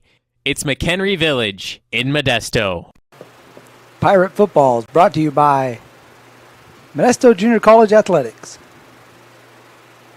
American Asphalt, McHenry Village, Sonora Conference Center, the NCS TV Summer Basketball Camp. You drove all the way up from Los Angeles. From we Los just Angeles. heard that. What made you put Miles Little into the camp? Well, you know, we were looking for an overnight camp that would really help develop his sort of independence. And this looked like a beautiful setting for the kids, and also really foster his independence, meet new people. And I want to say one of the best things about this camp, this particular camp, is the ability to see the games live streamed on YouTube. It allows you to not be at camp, but also still participate in that particular part of camp. Welcome back to NorCal Sports TV coverage of Modesto Junior College Pirate football. Mario Ramos along with Carlos Franco. Pirates lead Reedley 7-6 here in Valley Conference play. 2-0 Pirates in Valley Conference. The Reedley Tigers come in with a record of 1-1 into this contest. And it's an important matchup for these teams. For MJC, they're looking to stay in first place and match Fresno City, who won earlier today, 41-14 over Contra Costa. The Pirates trying to match them at 3-0 in conference play and move to 500 overall as they got off to a slow start, 1-4 in the preseason, but now looking to get up to 500 and more importantly, 3-0 in conference play. Pirates will start the second half with the opening kickoff as Pittman is set to get this one up in the air from the 35-yard line. And Alonzo Jackson will come up and to the left and receive this one. Now cuts it up the middle. He's got some space. Flags come out. And he takes it past the 35-yard line. We'll see the markers. And we got another one as the official didn't have a flag, so he throws his hat up in the air. I think we had some late action well after the whistle. Yeah, penalty markers, but 83 Hunter had a nice. Suval came in and took a blindsided shot. He did. Well, this one's going to definitely be 15 yards. We'll see if it's anything more. Yeah, that was. But going back to the play, Hunter had a legal good shot. 83 had a nice block on that. You know, while they sort this out, going back to the first half, it kind of played out like we talked about. Special teams was big in the sense that 7-6 missed the extra point, or we'd have a tie ball game. Yeah. We talked about both of these teams winning some close games and also losing some close games. And we're looking at a close game right now, 7-6. I was talking about the run game of Modesto. There was only 7 pass attempts by MJC in the first half. That's unheard of, you know, the way offenses play today. Yeah, right. Spread, No kidding. you know, spread formations, shotgun, and all the RPOs, you know, and all that good stuff. But, yeah, only 7 pass attempts For a guy like me, I loved it. I loved watching the offensive line play. And then on the other side, there was only 14 attempts, through the air for Joshua Magana of Reedley. So really nice, solid offensive line play. McMahon, Edmond, Ramirez, Huggins, Usuri, Lilio up front there for MJC. Guys running the ball hard. Taylor out of Central Catholic, Stanley out of Sierra. If you take a look at your screen, it's not like a slow motion exercise or anything. These guys keep walking backwards. We had a couple of penalties on the Pirates. And again, we saw a lot of flags out on the opening kickoff here in the second half. We had a chop block on Modesto, and then after the play, we saw that hit by Savao that was well after the whistle. So you're going to back the Pirates up about 25 yards after what was a nice return. So they're going to start the second half at their 9-yard line. Here's Arona. Got him in the flats. And he's looking for Savao out in the flat, and that one was short. He was pressured in the backfield. And that's now 2 of 7 for Keith Arona. You mentioned 7 passes. One of those passes was thrown by DeJesus, so that's the 8th pass. As we have an injury on the field, Jalen O'Neal is down on the ground, and the training staff for the Tigers will come check him out. We'll take a break on NorCal Sports TV and be back with Pirate Football. Timeout on the field. Pick it up. Village in Modesto. Quality, style, selection. It's simply a matter of taste. Wonderful shops, fine dining, and more in a garden setting. A tradition of excellence since 1953. It's McHenry Village in Modesto.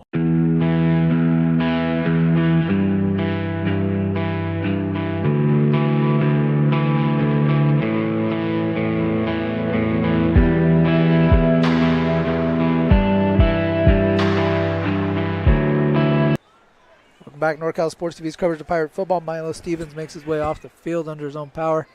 Good sign for the Tigers. It'll be 2nd down and 10 after the incompletion on 1st down from Modesto. Here's the give up the middle to Taylor. He's able to stay on his feet and now push down to the ground. And again, you mentioned that offensive line. They were the catalyst to that earlier drive and trying to get something going and pick up 4 yards, brings up 3rd and 6. Man, number 50, McMahon on that play.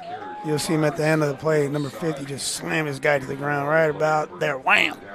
Takes him down. Nice play there, 50.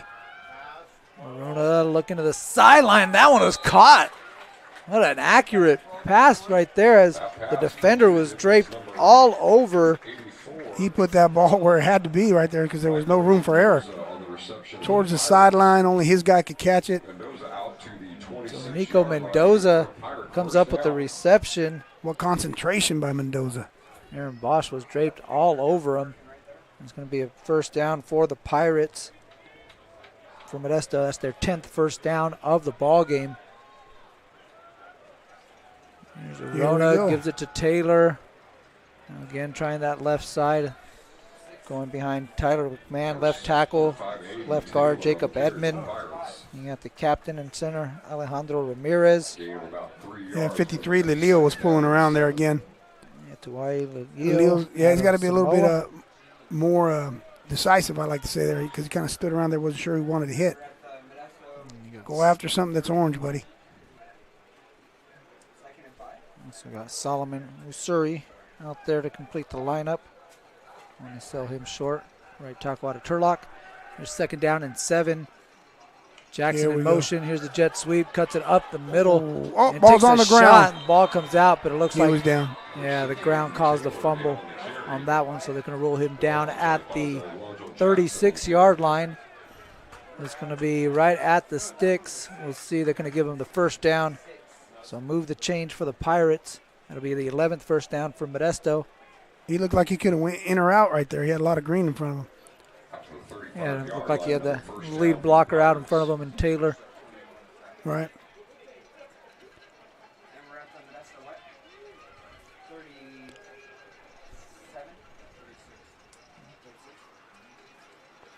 Those drive that started at the 9-yard line, now at the 36. Here is Taylor on up the right side, runs right into that Nathan Bolkin, defensive lineman out of Reedley. Had Bolkin going backwards there. Yeah. He ran right into his chest. Bolkin was doing the back pedal. Yeah, Usuri 54 from Turlock, and Edmond, 58. We're also getting on the other side over there. They're displacing the defensive line of Reedley. Yeah, kind of like they were just back on their heels on that one. And this offensive line starting to get some push for Modesto. Yeah, we talked about only the 7 attempts of that first half. So the physical part, everything starts coming into play here in the second half. Here's Arona, gives it to Taylor. Now Taylor going to the left side. Look at that. Able to get the edge and now upended. As again the ball popped, or actually that was a helmet, I beg your pardon. I saw something rolling around. Watch 53, Lilio. I was critical of him a few plays ago. Now watch him right here, just getting downfield, pulling from his right guard spot, getting out there, finding something orange, like I said, and just staying busy, looking for work and finding it. You're watching Pirate Football again on NorCal Sports TV, youtube.com/NorCal Sports TV. I want to take a moment to thank Brian Vermilia for making a donation. NorCal Sports TV, appreciate that, Brian. Big third down play as Taylor gets it on 3rd and short. Doesn't get much, but he didn't need much.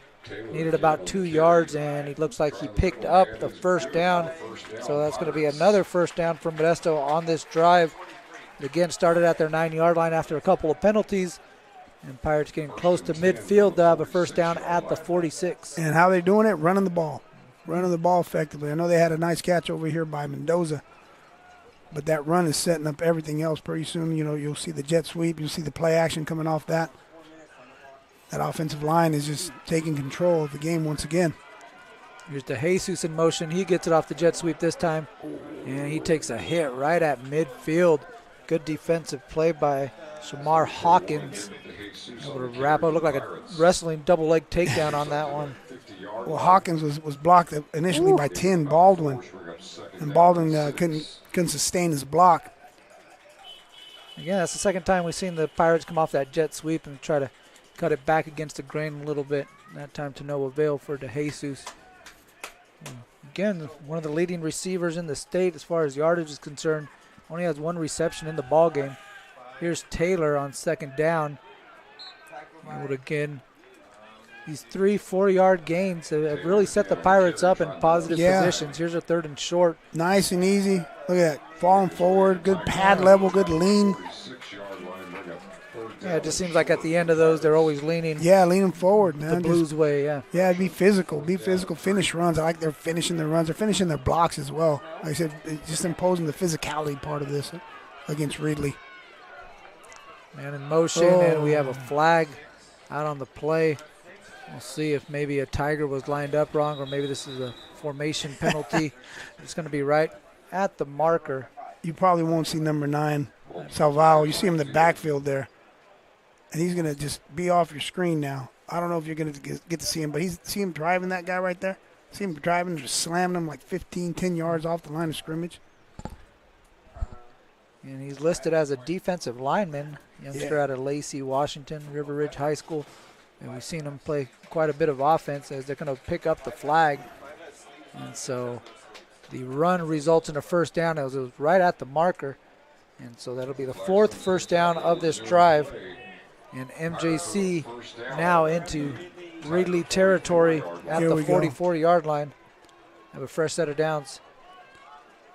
They've taken this opening drive different personnel in here. DeJesus is by himself up top of your screen. Play action, bootleg. Here's Baldwin able to make the catch. Flag comes out a little late. Marker right about the line of scrimmage. Yeah, Baldwin's in the backfield. Comes across the formation, goes in the flats. Kind of gets lost there, because run game has been so effective. Linebacker didn't pick him up. Picks up a first down, but there is a penalty marker. Illegal man downfield. It looked like he had a lineman apparently was out ahead. Too far past the line of scrimmage. So that's uncalled for, because sometimes on RPOs, you're going to get a guy going downfield because the lineman, he's blocking run. But right there, that was an RPO. That was a play action pass. So that's a mental mistake there by the offensive line. 5-yard penalty will back the Pirates up to the 49-yard line.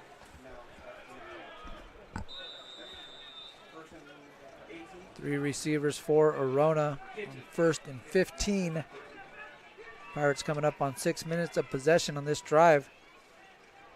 Good opening drive to start the second half. Definitely want to make something of this and extend this 1-point lead.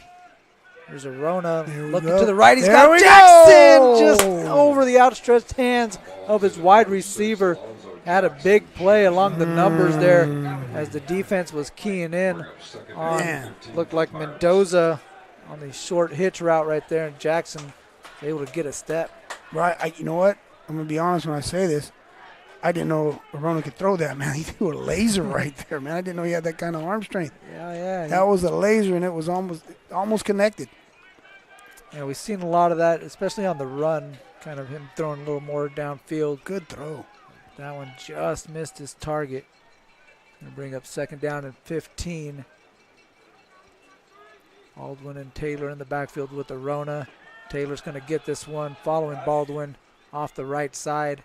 He'll take it to about the 44-yard line. It's going to bring up third and long for Modesto. Interesting to see if maybe they try to get a few yards and set up Valdez for a long field goal. Saw him out here during halftime. Yeah. Attempting some long kicks. Yeah, O'Neal made a nice play on that 99 on the prior play there. Shed the blocker and made that tackle. But you're right. Yeah, maybe set up a field goal attempt here. 4 receivers for Arona on 3rd and 12.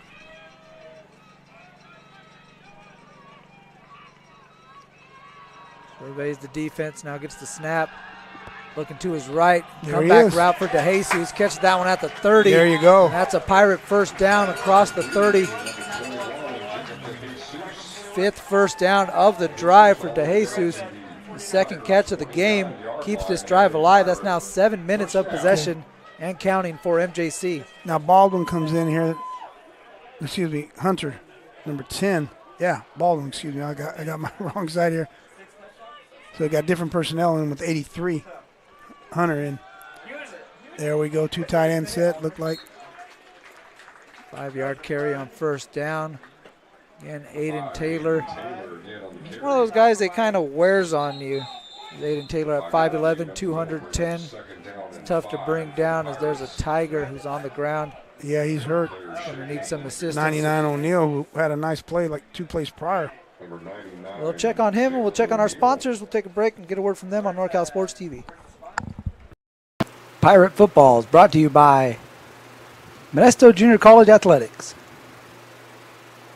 American Asphalt, McHenry Village, Sonora Conference Center, the NCS TV Summer Basketball Camp.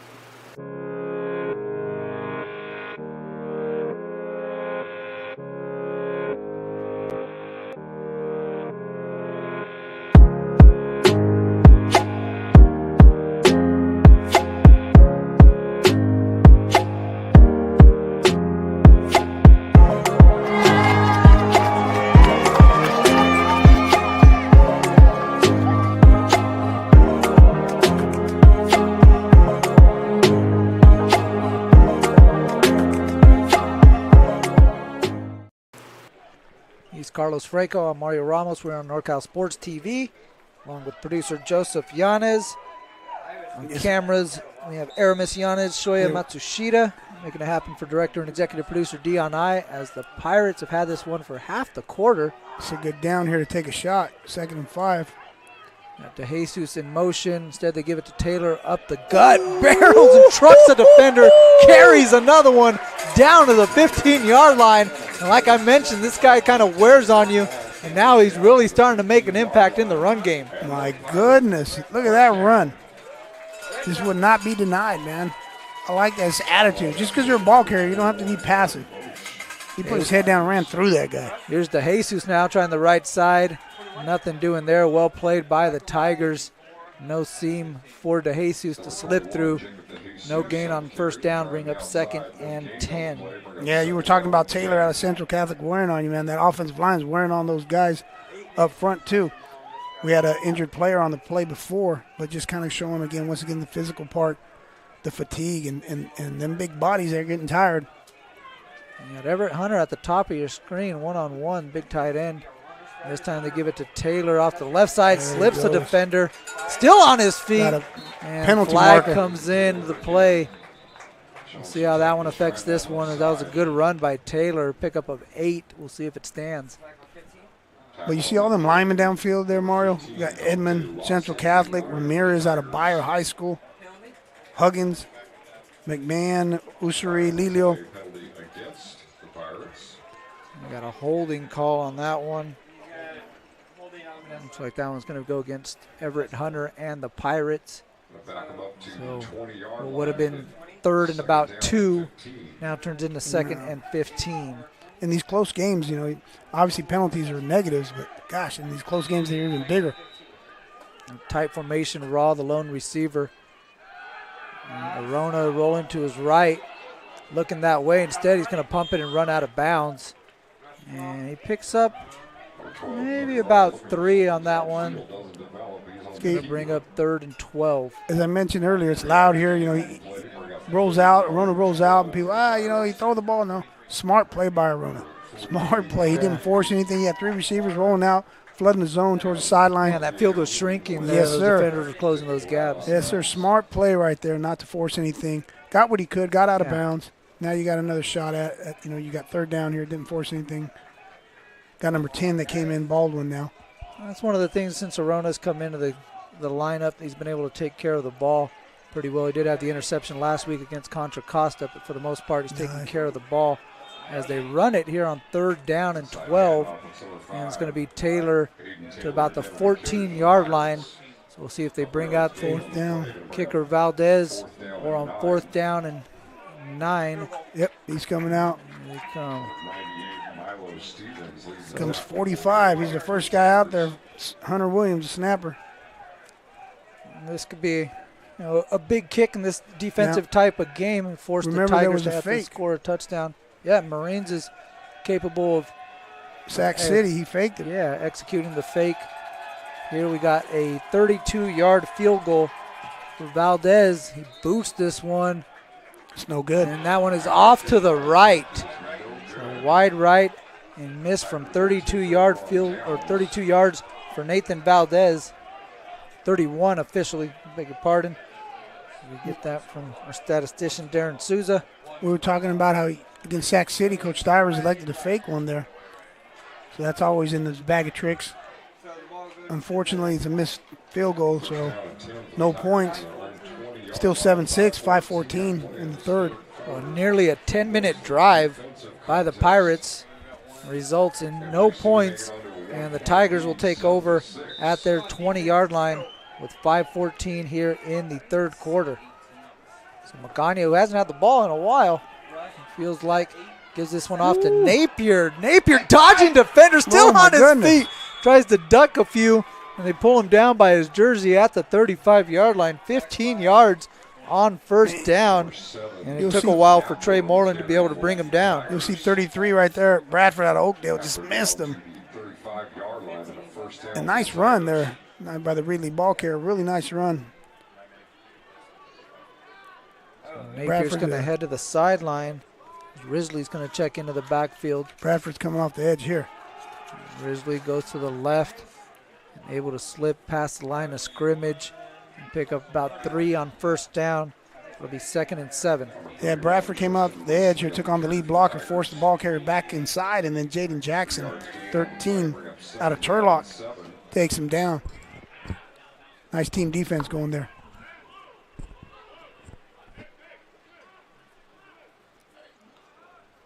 Pirates making some adjustments defensively. They got 5 on the line of scrimmage. Now here comes Cam Snow off the edge. Instead, they give it to Risley. Goes to the left side away from the blitz. And he's right near the 1st down marker. And it looks like he's got it. It's going to be the 2nd 1st down of this drive for the Tigers. 18, Josh Valdez just missed that tackle right there in the backfield. Got to wrap him up. I mean, that was set up really nice defensively. Schematically, however you want to look at it, just didn't wrap up the ball carrier. I think that was 18 or 13. I don't know if I said the wrong name. It was either Jackson or Valdez. So I apologize to whoever it wasn't, but got to make that tackle there. Results in a 1st down for Reedley. Magana again gives to Risley. Risley sidesteps the defender and able to pick up another positive gain on first down. Gain of 6. Second down and 4 for Reedley. Yeah, it's Bradford getting back involved. He's down here at the bottom of your screen. Going after the ball carrier. Gets in on the tackle there. Bradford out of Oakdale. This Reedley offensive line started to settle in. Right. Answering the bell as the Pirate offensive line was moving their team down the field. Now here's Reedley inside Pirate territory. Some big guys. How about Rolando Casas out there? Yeah, 77. Yeah, he's 6'8", 3'8", 313. He's as big as a Casa, I tell you. Here's second down and 4. Magana under There pressure, takes a shot from Olale, throws the ball deep down the sideline. Nice coverage. Jackson on the coverage, and that one incomplete. Pass intended for Shamar Kirk. Kirk had the big play of the game for the Tigers, the 85-yard touchdown in the first half. That one unable to connect with his quarterback, bring up third down and 4. Yeah, he recovered because he was initially beat. That's a nice coverage you got there. His recovery was amazing there to get to the ball. And Jackson, the former receiver out of Buhat Colony, switching over to defensive back. So we got a huge 3rd and 5 right now. 3 receivers, 1 tight end. The receiver goes in motion. Oh, Reedley gets the carry, stumbles to about the 46-yard line, and that stumble might have cost him. He's going to be a little short. It won't come up on the stats, but Magana should get an assist on that tackle. He didn't want to let it go. Yeah. They wasn't sure on the mesh there, so.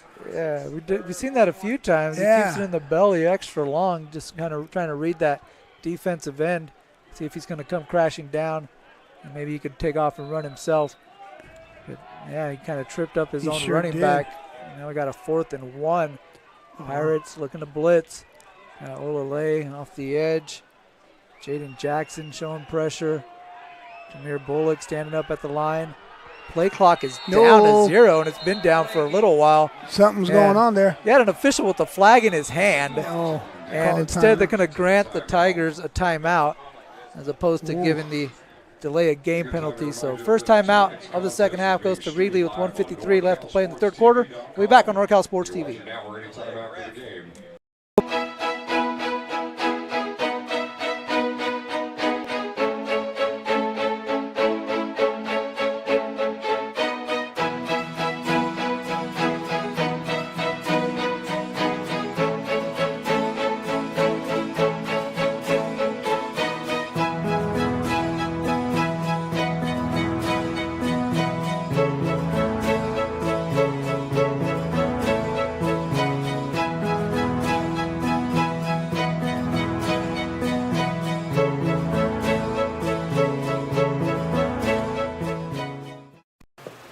Pirate Football is brought to you by Modesto Junior College Athletics, American Asphalt, McHenry Village, Sonora Conference Center, the NCS TV Summer Basketball Camp. Big 4th and 1 play as we're back. NorCal Sports TV's coverage of Pirate Football. Magana now going to take this one under center. Watch out for the sneak, and there it is. On 4th and 1, he's able to get ahead of the line of scrimmage, ahead of the first down marker, and keep the chains moving for Reedley on this drive. Yeah, something you hardly see anymore here in junior college football. Guy getting under center, taking a snap. Quarterback sneak, and first down. So 1st and 10 at the Pirate 43-yard line for Reedley, who got a stop after the long Pirate drive that lasted nearly 10 minutes to start the second half.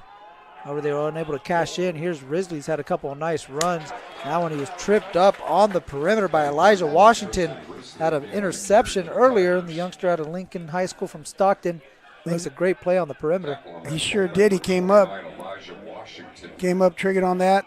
But you know what? Bradford, 33 out of Oakdale, was back in the backfield there, taking on a few blockers, taking one for the team, as we say. We see 33 playing hard, but you're right, Washington making that play. He wasn't supposed to play tonight. We talked about it. Due to injury, he's making the most of his opportunity. Empty formation, 5 receivers for Magana. He's going to step up in the pocket, and he can't get out of the grasp, and that one's out.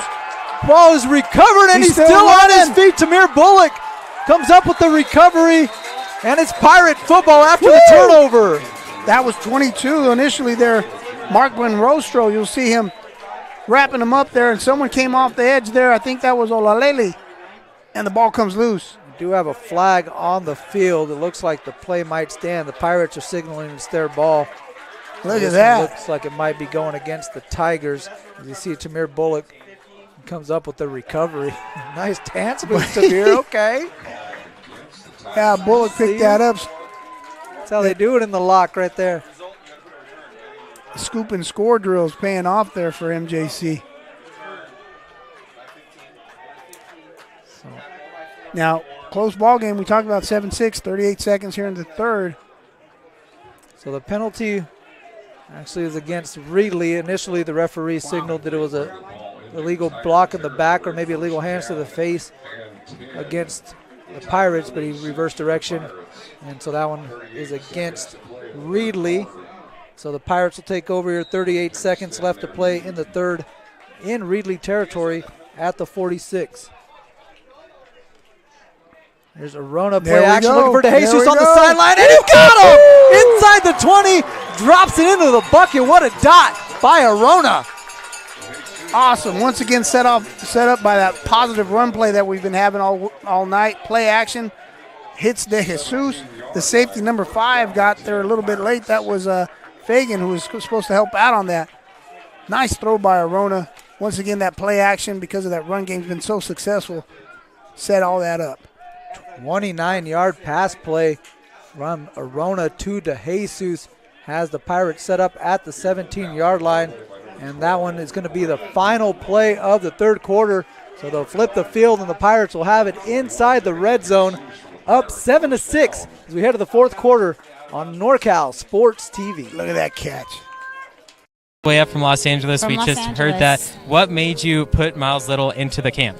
Well, you know, we were looking for an overnight camp that would really help develop his sort of independence.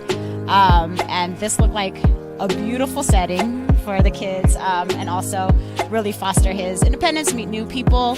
And I want to say one of the best things about this camp, this particular camp, is the ability to see the games live streamed on YouTube. It allows you to not be at camp, but also still participate in that particular part of camp. And so I thought that was really amazing. The announcers were great. The angles, the instant replay, it really made the kids feel special. Would you bring Miles Little back up to camp? For sure, 100%, and we're bringing friends. I think one of the wonderful things that I saw when I came to pick him up is how collegial, supportive the older boys are with the younger boys. And I think that is really heartening for me, because that's how I want my boy to be when he grows up. And so I think that he has some really great examples of really kind people on and off. Back on NorCal Sports TV, it's MJC Pirate football. Mario Ramos along with Carlos Franco. Pirates off the 29-yard pass from Arona to DeJesus are set up in the red zone with 7 at the 17-yard line. We come up on our final quarter of play. This is great, man. This is round 12. We're talking about championship round right here, man. 7-6. We talked about at the beginning of the broadcast how these close games, both teams have been in really close games, and they know how to win these close games, and they also know how to lose these games. Yeah. Because they've been on both sides of the coin there. So here we go. First down, here's Kimoni Stanley, cuts up the middle. Shifty moves by Kimoni, gets near the first down marker. And they're back on the ball real fast. Going to give it to him. I think there's confusion. It's going to be first and goal. And Stanley gets the corner, barrels into the end zone, crosses the goal line. Touchdown, Pirates!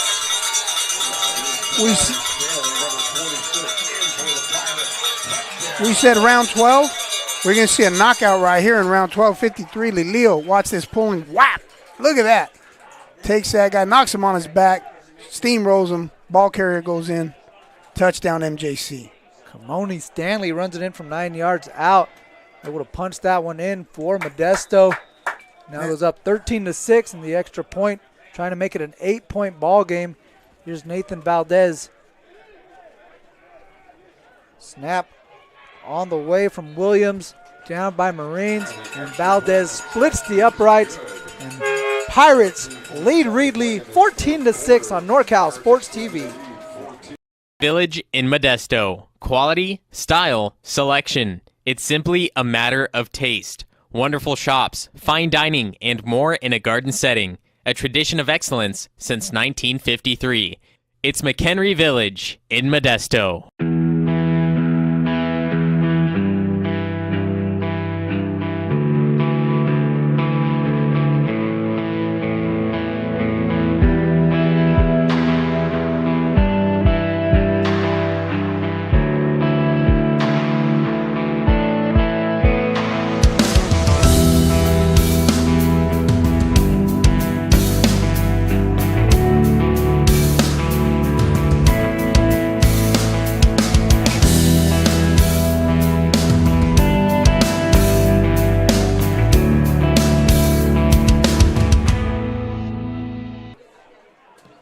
Nathan Valdez set to kick this one away.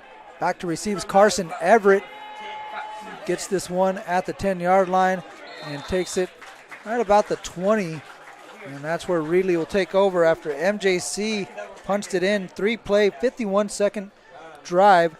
46 yards capped off by a 9-yard touchdown run by Kamoni Stanley. Yeah, nice tackle there by 38. Marcellus Young went down there on the kickoff, made that tackle. And I'm still thinking about that knockout there, 53 Leo, when he pulled around. Attitude by that offensive line of MJC. And here comes this Pirate defense, which has kind of been the backbone of this team. Now looking to pin their ears back and get after Josh Magana and put this one to bed as they're creeping at the sideline. And here they come. They got him in the backfield, and he's hit hard and brought down behind the line of scrimmage for the sack. Not sure who missed him initially, but I believe that was number 41 who finished it out there. That was Seguea. I said on the replay, I'm not sure who missed him initially. Olilale, I believe, but 41 ended up getting in there. Seguea making that sack. Cam Snow able to come in and make a hit as well. It's only one score ball game. Second down and 11. It's going to be 3-by-1 formation for Magana with Napier in the backfield. Again being pressured and has a receiver wide open across the middle. It's Shamar Kirk, and he's still on his feet out to the 45-yard line. We saw him with the big play earlier. There's another 26-yard play for Kirk. See, Snow comes up and attacks the quarterback, number 4, and quarterback stopped there. That was I'm not sure who the receiver was, but basically he was in the area where Snow was guarding there. Quarterback saw that Snow attacked him, and he dumped the ball to him, and big gain for Reedley. 154 yards in the air for Shamar Kirk on 4 receptions. So that average is doing pretty well for Shamar tonight.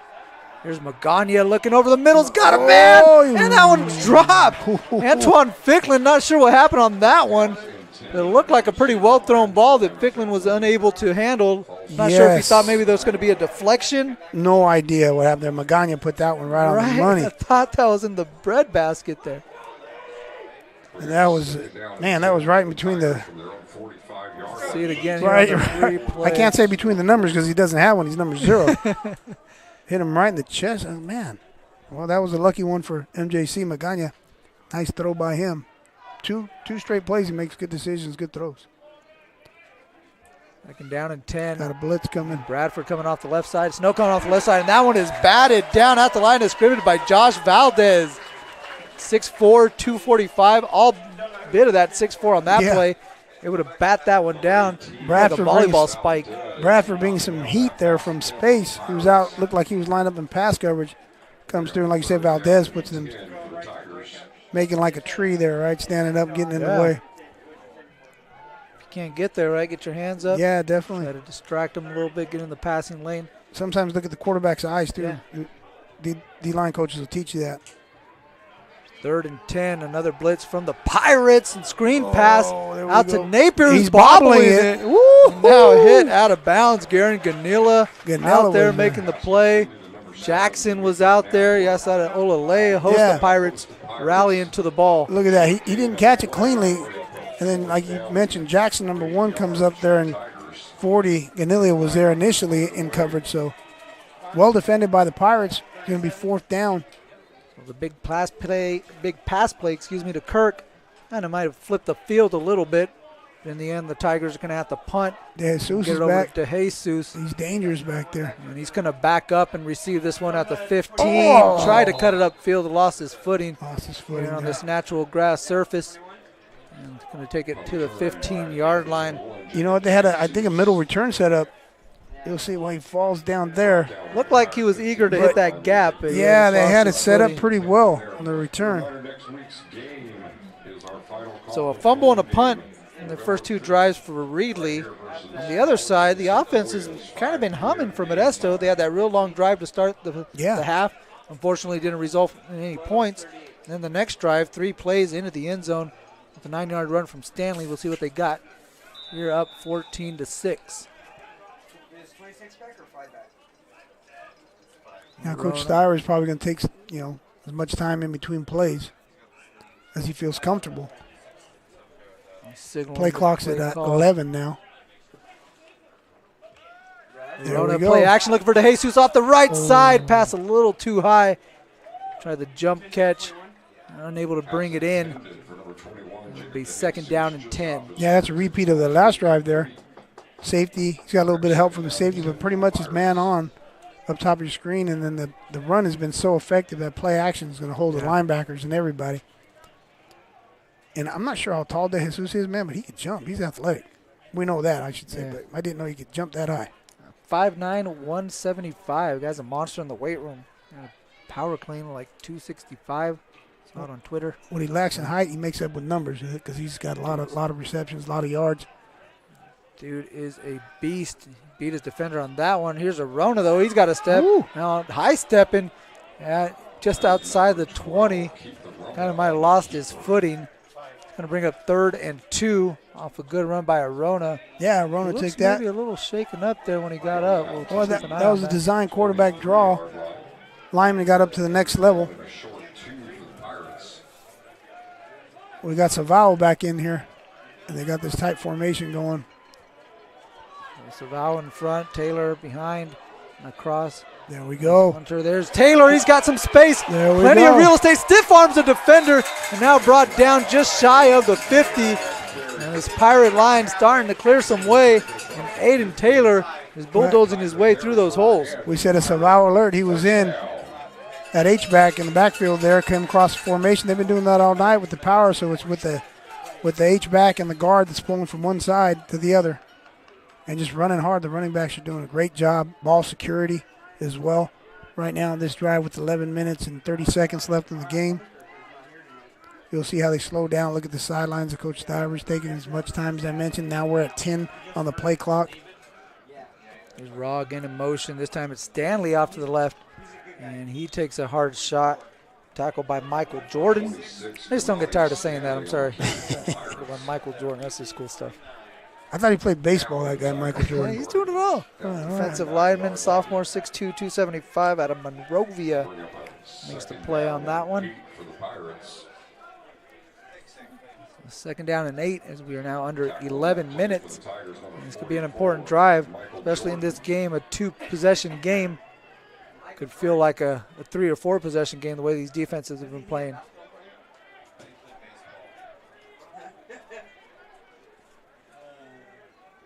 Jackson in motion this time. Stanley gets it up the guts, following big number 58. Jacob Edmond. Yeah, he was way downfield looking for orange shirts to push out of the way. Yeah, Edmond out of Central Catholic. You'll see, but you'll also see I think it was Baldwin in the backfield coming across the formation out of Turlock. De Jesus is going to make his way back out on the field. He's the lone receiver to the top of the formation.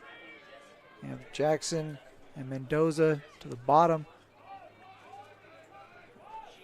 Baldwin in front of Verona, Taylor behind him on 1st and 10 from the 38. Here's Taylor. Again, he likes that left side. Again, he spins and stays on his feet. Tackled down at about the 33-yard line. Another good carry on first down. Yeah, keeping it on the ground. We talked about Baldwin being in the backfield there.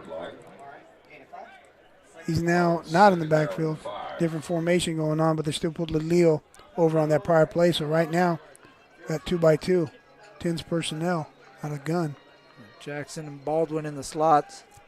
Mendoza, DeJesus out wide. Taylor shifts in the backfield. And gets the carry. And again, cuts it back to the left side. Now trying to go back up the right. He's still on his feet. Going. He's still following again. One of his linemen. This time it was Tyler McMahon leading the way. McMahon, he's blocking everybody. He even blocked the referee on that one. You see him on the replay. He pulls over here from his left tackle position. Look at him downfield. He hits the ref. Yeah. Then he's going to go hit the other guy. He doesn't care. He says, as long as if you're not wearing blue, I'm hitting you, man. He was a little shaken up on that one as Taylor fell into the back of his legs. Looks to be okay here on first down from the 14. And the Pirates being able to run the football, especially important when you got a lead in the fourth quarter. Here's the play action. DeJesus over the middle. There he is. Touchdown, Pirates! 14 yards from Arona to Jacob DeJesus. And the Pirates are up 20-6 over Reedley. Once again, that play action, everyone respects the run. They've been so effective running the ball. Linebackers didn't drop back in coverage. Corner didn't have any help. Good throw, good catch. DeJesus touchdown. Arona hit him in stride. Just ran that little post route, touchdown. 5th touchdown of the season for Jacob DeJesus as the Pirates up 20-6. Valdez out for the extra point. And he makes it 21-6. MJC over Reedley here on NorCal Sports TV. 8:46 to play in the fourth quarter. Pirates extend their lead to 21-6. Pirate Football is brought to you by Modesto Junior College Athletics, American Asphalt, McHenry Village, Sonora Conference Center, the NCS TV Summer Basketball Camp.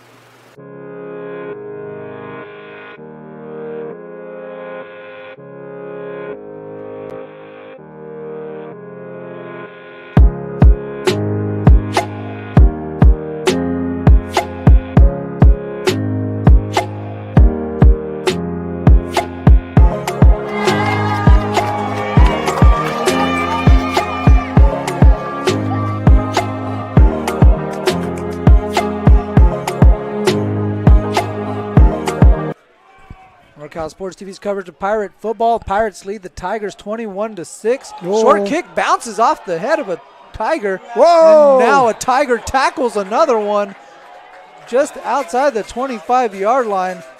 And not a special teams clip right the now. Tigers are going to want to take, but we'll take a look at the replay. That was a crazy play. You see Valdez 29, again, 29. bounced that one off a defender's head or the 29 Tiger's hit head. his own guy there after the ball had bounced off somebody's helmet or something. Man, wow.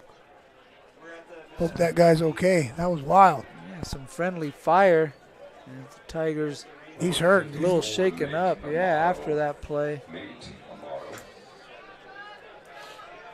As Nate Amato is being tended to out of Talmadge, Ohio. So he was hurt on that return. So as they tend to him, we'll get a word from our sponsors and be back here on NorCal Sports TV. Village in Modesto. Quality, style, selection. It's simply a matter of taste. Wonderful shops, fine dining, and more in a garden setting. A tradition of excellence since 1953. It's McHenry Village in Modesto.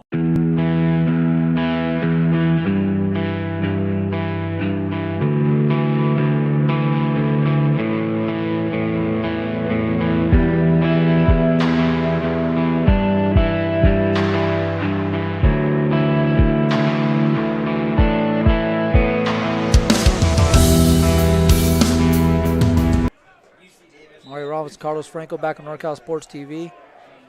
27-yard line is where Reedley will take over with 8:42. 2 timeouts left for the Tigers. Pirates with all 3 timeouts.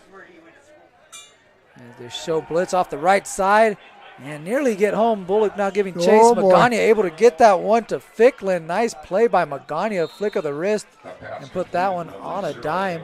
He sure did, man. He showed some athleticism there. Moreland, 20 takes Ficklin down. Now they're going to have to score quickly. They got some weapons. Ficklin, obviously, he can fly. Kirk, we already know he had that long touchdown, so Magana is very capable back there at the helm, knows how to pull these games out. They've won some close games, and they got to score quick. Just over 8 minutes. As the Tigers make some adjustments on the line. Again, the Pirates will begin after the quarterback. Oh. Here's Snow taking the shot, and it's going to be Josh Valdez who wraps him up and brings him down as you got a Tiger that shoves him off the quarterback. Interesting, the no flag came out after that one. He's an offensive lineman defending his guy at the end there because 3 Pirates had a shot at Magana there, who finally got taken down for a sack. Well, as I mentioned, they got to score quickly, so the defensive line knows that. So they're going to have a, as they say, pin your ears back and get after that quarterback. That's what they're thinking. They're thinking sack right now. He's up 2nd and 17. Watch out for a screen. There's a stunt up front. And this time they're taking a shot deep down the sideline and trying to come back to a Shamar Kirk, and he drew some contact on that play. And Elijah Washington thinks he made the play, but he didn't see the flag behind him. And there's a lot of contact, and that's going to go against MJC. Yeah, that's definitely a PI there against the Pirates. I was talking about a possible screen alert because the defensive line is being so aggressive getting the field after the quarterback. And that's just one of those situations you'd rather underthrow the ball than overthrow it because it gives the offensive player a chance to not only come back and make a play, but more importantly, it puts the defense in a really tough position. Right. Because you can't make contact out there. And the guy's essentially trying to come through your body to make that play. Well, receivers, they're taught, you got to run to win. So you're running full speed. You got to win. You got to get on top of the guy. Yeah. And if you don't, that guy's on your hip, then all of a sudden that turns into, I'm not going to say a back shoulder throw because you're not at the goal line, but basically it's going to be a 50-50 ball and it's going to be thrown behind you because you didn't beat the defensive back. The other guy, remember, he's got his back turned. He doesn't know. Okay, that just makes it that much more important to get your head turned around, right? See Correct. So the penalty sets up the Tigers at the 40. Again, not a spot foul here in college. They get the yardage up there ahead. We go. And there's some more pressure in the backfield. That's number 10. Big time play again. Another sack. No, not that was 18 again. 18. Valdez, second sack of this drive, for Josh Valdez. And remember, Valdez batted that ball on the last drive as well. He'll be going back to youtube.com/NorCalSportsTV and checking these highlights. He's putting out some plays out there, especially on the second half. Was that Valdez or was that 15 Bullock? That was 18. It was 18. Yeah. Okay, sometimes these tight jerseys are a little tough to see from up here. Yeah, they got the smaller numbers too. Yeah. Over the middle, that one was batted and just in front of Cam Snow on the deflection. Great job up front, getting your hands up. We talked about D-line coaches. There's some grad school stuff here where they teach guys to read the eyes of the quarterback. Sometimes the quarterback's eyes just gets big right before he's going to throw the ball, and then that's a trigger for you to get your hands up if you're not close enough to get to him. So here comes. We got number 2 back. Comes a different package for Coach Eddie Abbasi, the defensive coordinator of the Pirates. He's bringing in Faison Allen. Faison Allen, that's who it is back safety, there. But a bunch of linebackers look to be coming after the quarterback, and they almost got home and nearly intercepted. Yeah, Jalen Jackson and Trey Moreland in the area. That one went off the hands of Trey Moreland. It looked like they didn't didn't want to run into each other. No, yeah. Well, they were running 2 shallow cross routes here. Bullock got back there. You'll see him putting Magana in an uncomfortable position, but he has 2 receivers running we'll call it like a double drag across one another's face there, like a rub route. Jacob DeJesus back deep for the Pirates. DeJesus is back to return this punt from Hunter Pittman, youngster out of Sanger High School. We'll kick this one away to DeJesus, who's now starting to have a pretty good game. Started off a little slow from a receiving standpoint and lets this one go over his head and into the end zone for a touchback. So the Pirates will take over up 15, 6:28 left to play in the 4th. Should be a drive that could see a lot of Aiden Taylor, in this case Kamoni Stanley, who's out there in the backfield, but should figure to see a lot of running plays. Other little things that don't show up on the stat sheet. De Jesus was not going to field that punt, but he won an Oscar right now, Academy Award, by faking everybody out, saying fair catch and running up. Ball sailed way over his head. Here's Arona with Raw in motion. He's going to give it There to we go. Stanley. Stanley keeping the feet moving, but can't escape the grasp. Good defensive play up front. That was Michael Jordan again, not letting Stanley get going, even though he was pumping his legs. Yeah. 4 yards on that carry. Once again, Baldwin and Lelio leading the way, along with the rest of the usual suspects. The linemen up there doing a great job. So this is just basically a repeat of last drive right now. Going to take as much time off in between plays. 5:55 left in the game. 12 on the play clock, and here's the call from Coach Stivers from the sideline. Pirates again put Raw in motion. Again, give it to Stanley, this time off the right side. Finds a gap, cuts it back up the middle, down at about the 38-yard line. Good carry there, 14 yards for Stanley. And more importantly, a first down, and the clock keeps moving for the Pirates. 58 up there again, Edmond. Ramirez has been solid up front too at the center. It's just mano a mano right now, big boy football.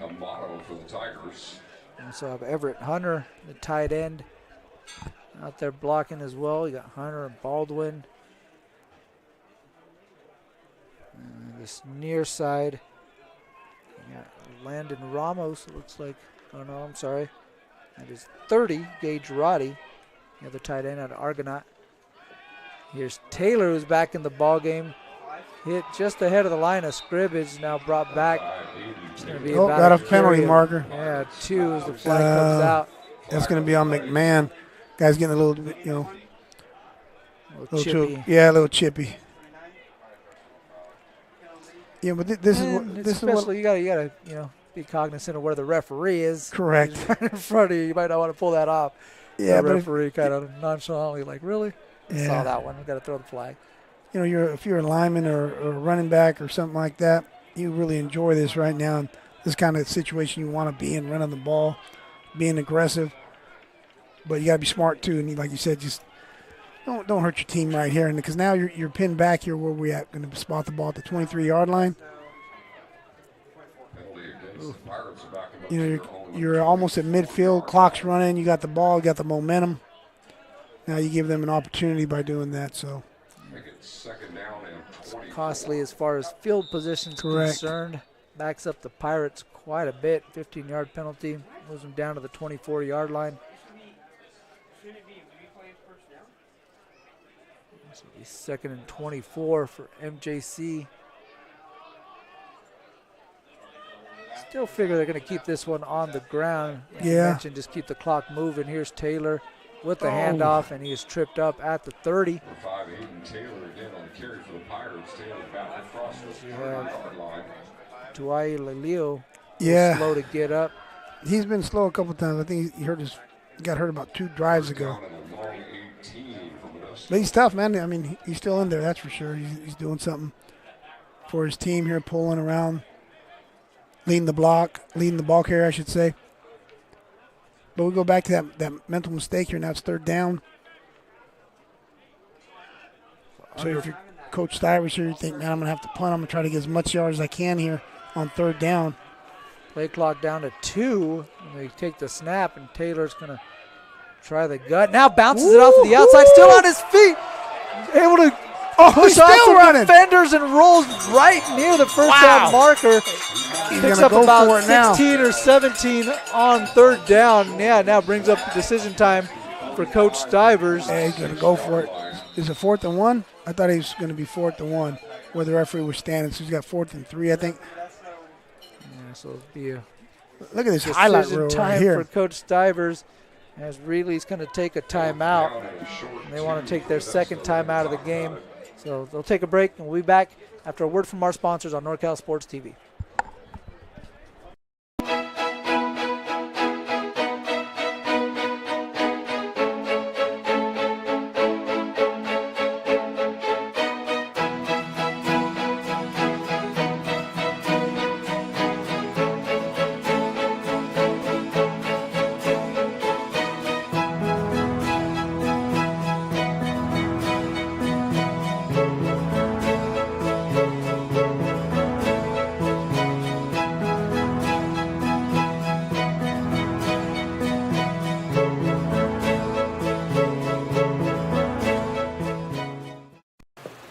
Pirate Football is brought to you by Modesto Junior College Athletics,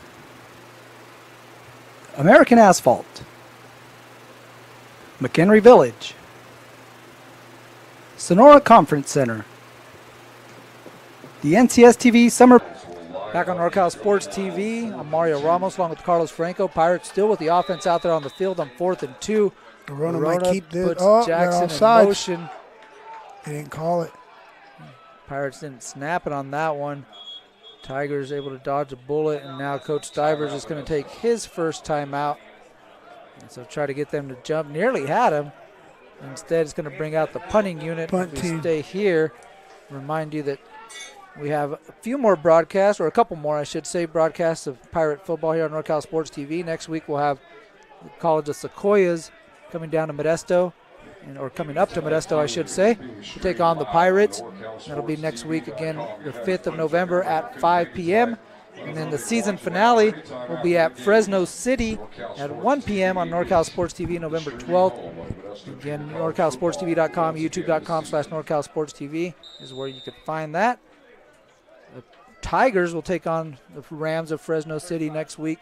So, they might not get the results that they want, but the Tigers will have an influence on the Valley Conference race here as they punt it away to Reedley. And Dallas Parker makes a couple men miss, but in the end he's corralled inside the 20 at about the 19. And that's where Reedley will have it with 3:29 left to play. What about 45? Hunter Williams, the snapper, getting down there. We've said his name a couple times now. Yeah. Usually the snappers don't get much love here, but he's getting high-fived. He's getting picked up on the sideline there. He did get a penalty earlier, so bring him off his high a little bit. Right? Yeah. but he's still happy on the sideline. He's still jumping around. Good job, 4-5. Long snapper out of Enox, 5'8", 185, Enox High School here in Modesto. Former Eagle, he's still out there dapping up his teammates. Look, you all pumped. So Pirate defense looking to put this one to bed. It's Magana looking over the middle, and that one nearly jumped and intercepted. Washington wanted his second pick of the game. He tried to jump in front of the defender. Might have twisted an ankle on that one. Yep. And he's going to come off the field. There's a collision there. They both went for the ball. He's out. Number 29, Elijah Washington, with the defense on that play. Insult to injury on that one. Didn't get the interception. Now he's going to head over to the trainer's table, take a look at his ankle. See if they go after 28 Rojas over here. They're isolating him. I don't know if they'll go after him, though. Madonna looking over the middle. Finds Shamar Kirk. Again, makes some defenders miss. Now gets to the sideline, high stepping, and try to stiff arm Faison Allen, who wasn't having it, and shoves him out of bounds. But another good passing play by Shamar Kirk. Yeah, now getting close to maybe 200 yards in this one. He's had quite a ball game. I thought it was a screen for a minute because the way it took so long there, the lineman didn't get downfield, so it wasn't. He just drug across the middle, waiting for the linebackers to bail. And you're right, he's had quite a night today. And I think the Tigers might have used their last timeout. I'm not sure why the official is coming in to talk to the other official about it, if it was just a timeout. So we're going to see what the call is here.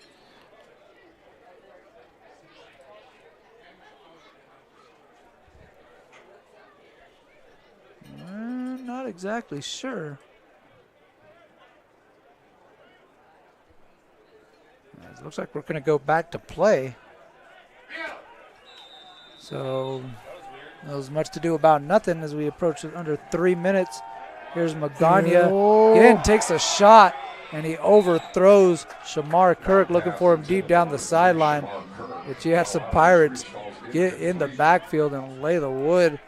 That was number 24, Julian Lopez. Again, the former running back came in and put a shot on Magana. Yeah, he did. Those guys up front, they're getting after the quarterback right now, as we mentioned, that everyone knows he's going to throw the ball.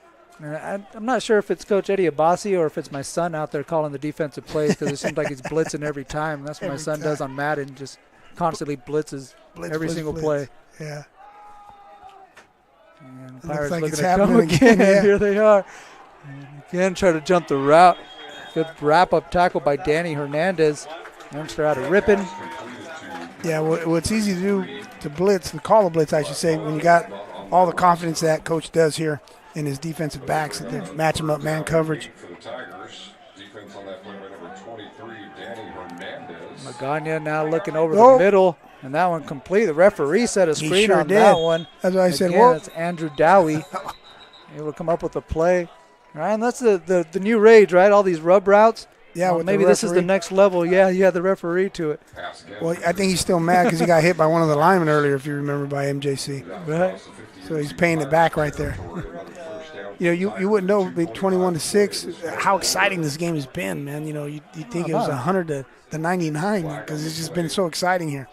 Yeah, well, we've seen some shootouts before and some high-flying offense, but we had a good defensive battle there to start the game. It took a little while for MJC to find their rhythm, but the Pirates able to find something with the ground game that extended into the passing game. And once you add DeJesus to that mix, things really started getting going for the MJC Pirates. Yep, they got a penalty against them here, so they're in striking range, the Tigers. Moves it down to the 31, and again, still a two-possession game. The Tigers could score here. They do have one timeout, so you might have to see an onside kick if you're in orange and black. But if you're in blue and white, you're looking to hold here and milk this clock and come out with this victory. There's Magana. There's the again blitz under again, heavy 13. pressure. Ooh. Takes a shot from Jaden Jackson. Another one of those Turlock linebackers, forces an errant throw. I'll bring up second down. Yeah, we covered Jaden Jackson at NorCal Sports TV back in the day when he was at Turlock and all those good games with the Pittman crowd there as far as during the Harvest Bowls. And it's great to see these guys develop physically, of course, mentally matriculating towards a college degree. And it feels like we're part of it being here in the NorCal Sports TV family. So it's great to see this. Yeah, these shout guys. out to the Bulldogs. Yeah. You guys had a pretty good season this year. Shout out to Coach Peterson out there doing good things. Here's Magana dropping back again, taking a shot, looking deep down the left side. Overthrown for Kenny Zayachek. Oh, I'm sorry, that was for Dallas Parker. I beg your pardon. If he'd led him a little bit more towards, we'll say the goalpost, he'd have had him because Allen got there a little bit late. Moreland on the coverage. It's like he had outside leverage and didn't have much help in the inside there. I beg your pardon, that was Rojas out there on an island. So third down and 10 from the 31 for the Tigers. With the defense chant from the Pirate faithful, the first mates. There we go. Tries to step up, and he's wrapped up and brought down. Jaden Jackson with the sack. Nearly had the sack last time. This time, able to wrap up the quarterback and bring him down. Another Turlock guy. We were just talking about the Turlock alums. This roster that Coach Stivers has, too, is just a bunch of guys from all over the Central Valley. It's good to see that. Community college, obviously, is about the community, and they do a really good job of recruiting.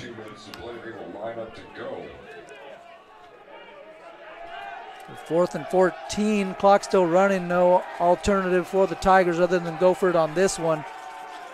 Here's Magana backpedaling, trying to get something on that one. Now it's going to be well short of his intended target. And a turnover on downs will bring out the Pirates. Here we go. And that should just about do it. 1:28 left to play and one timeout for Reedley. This one's all but over.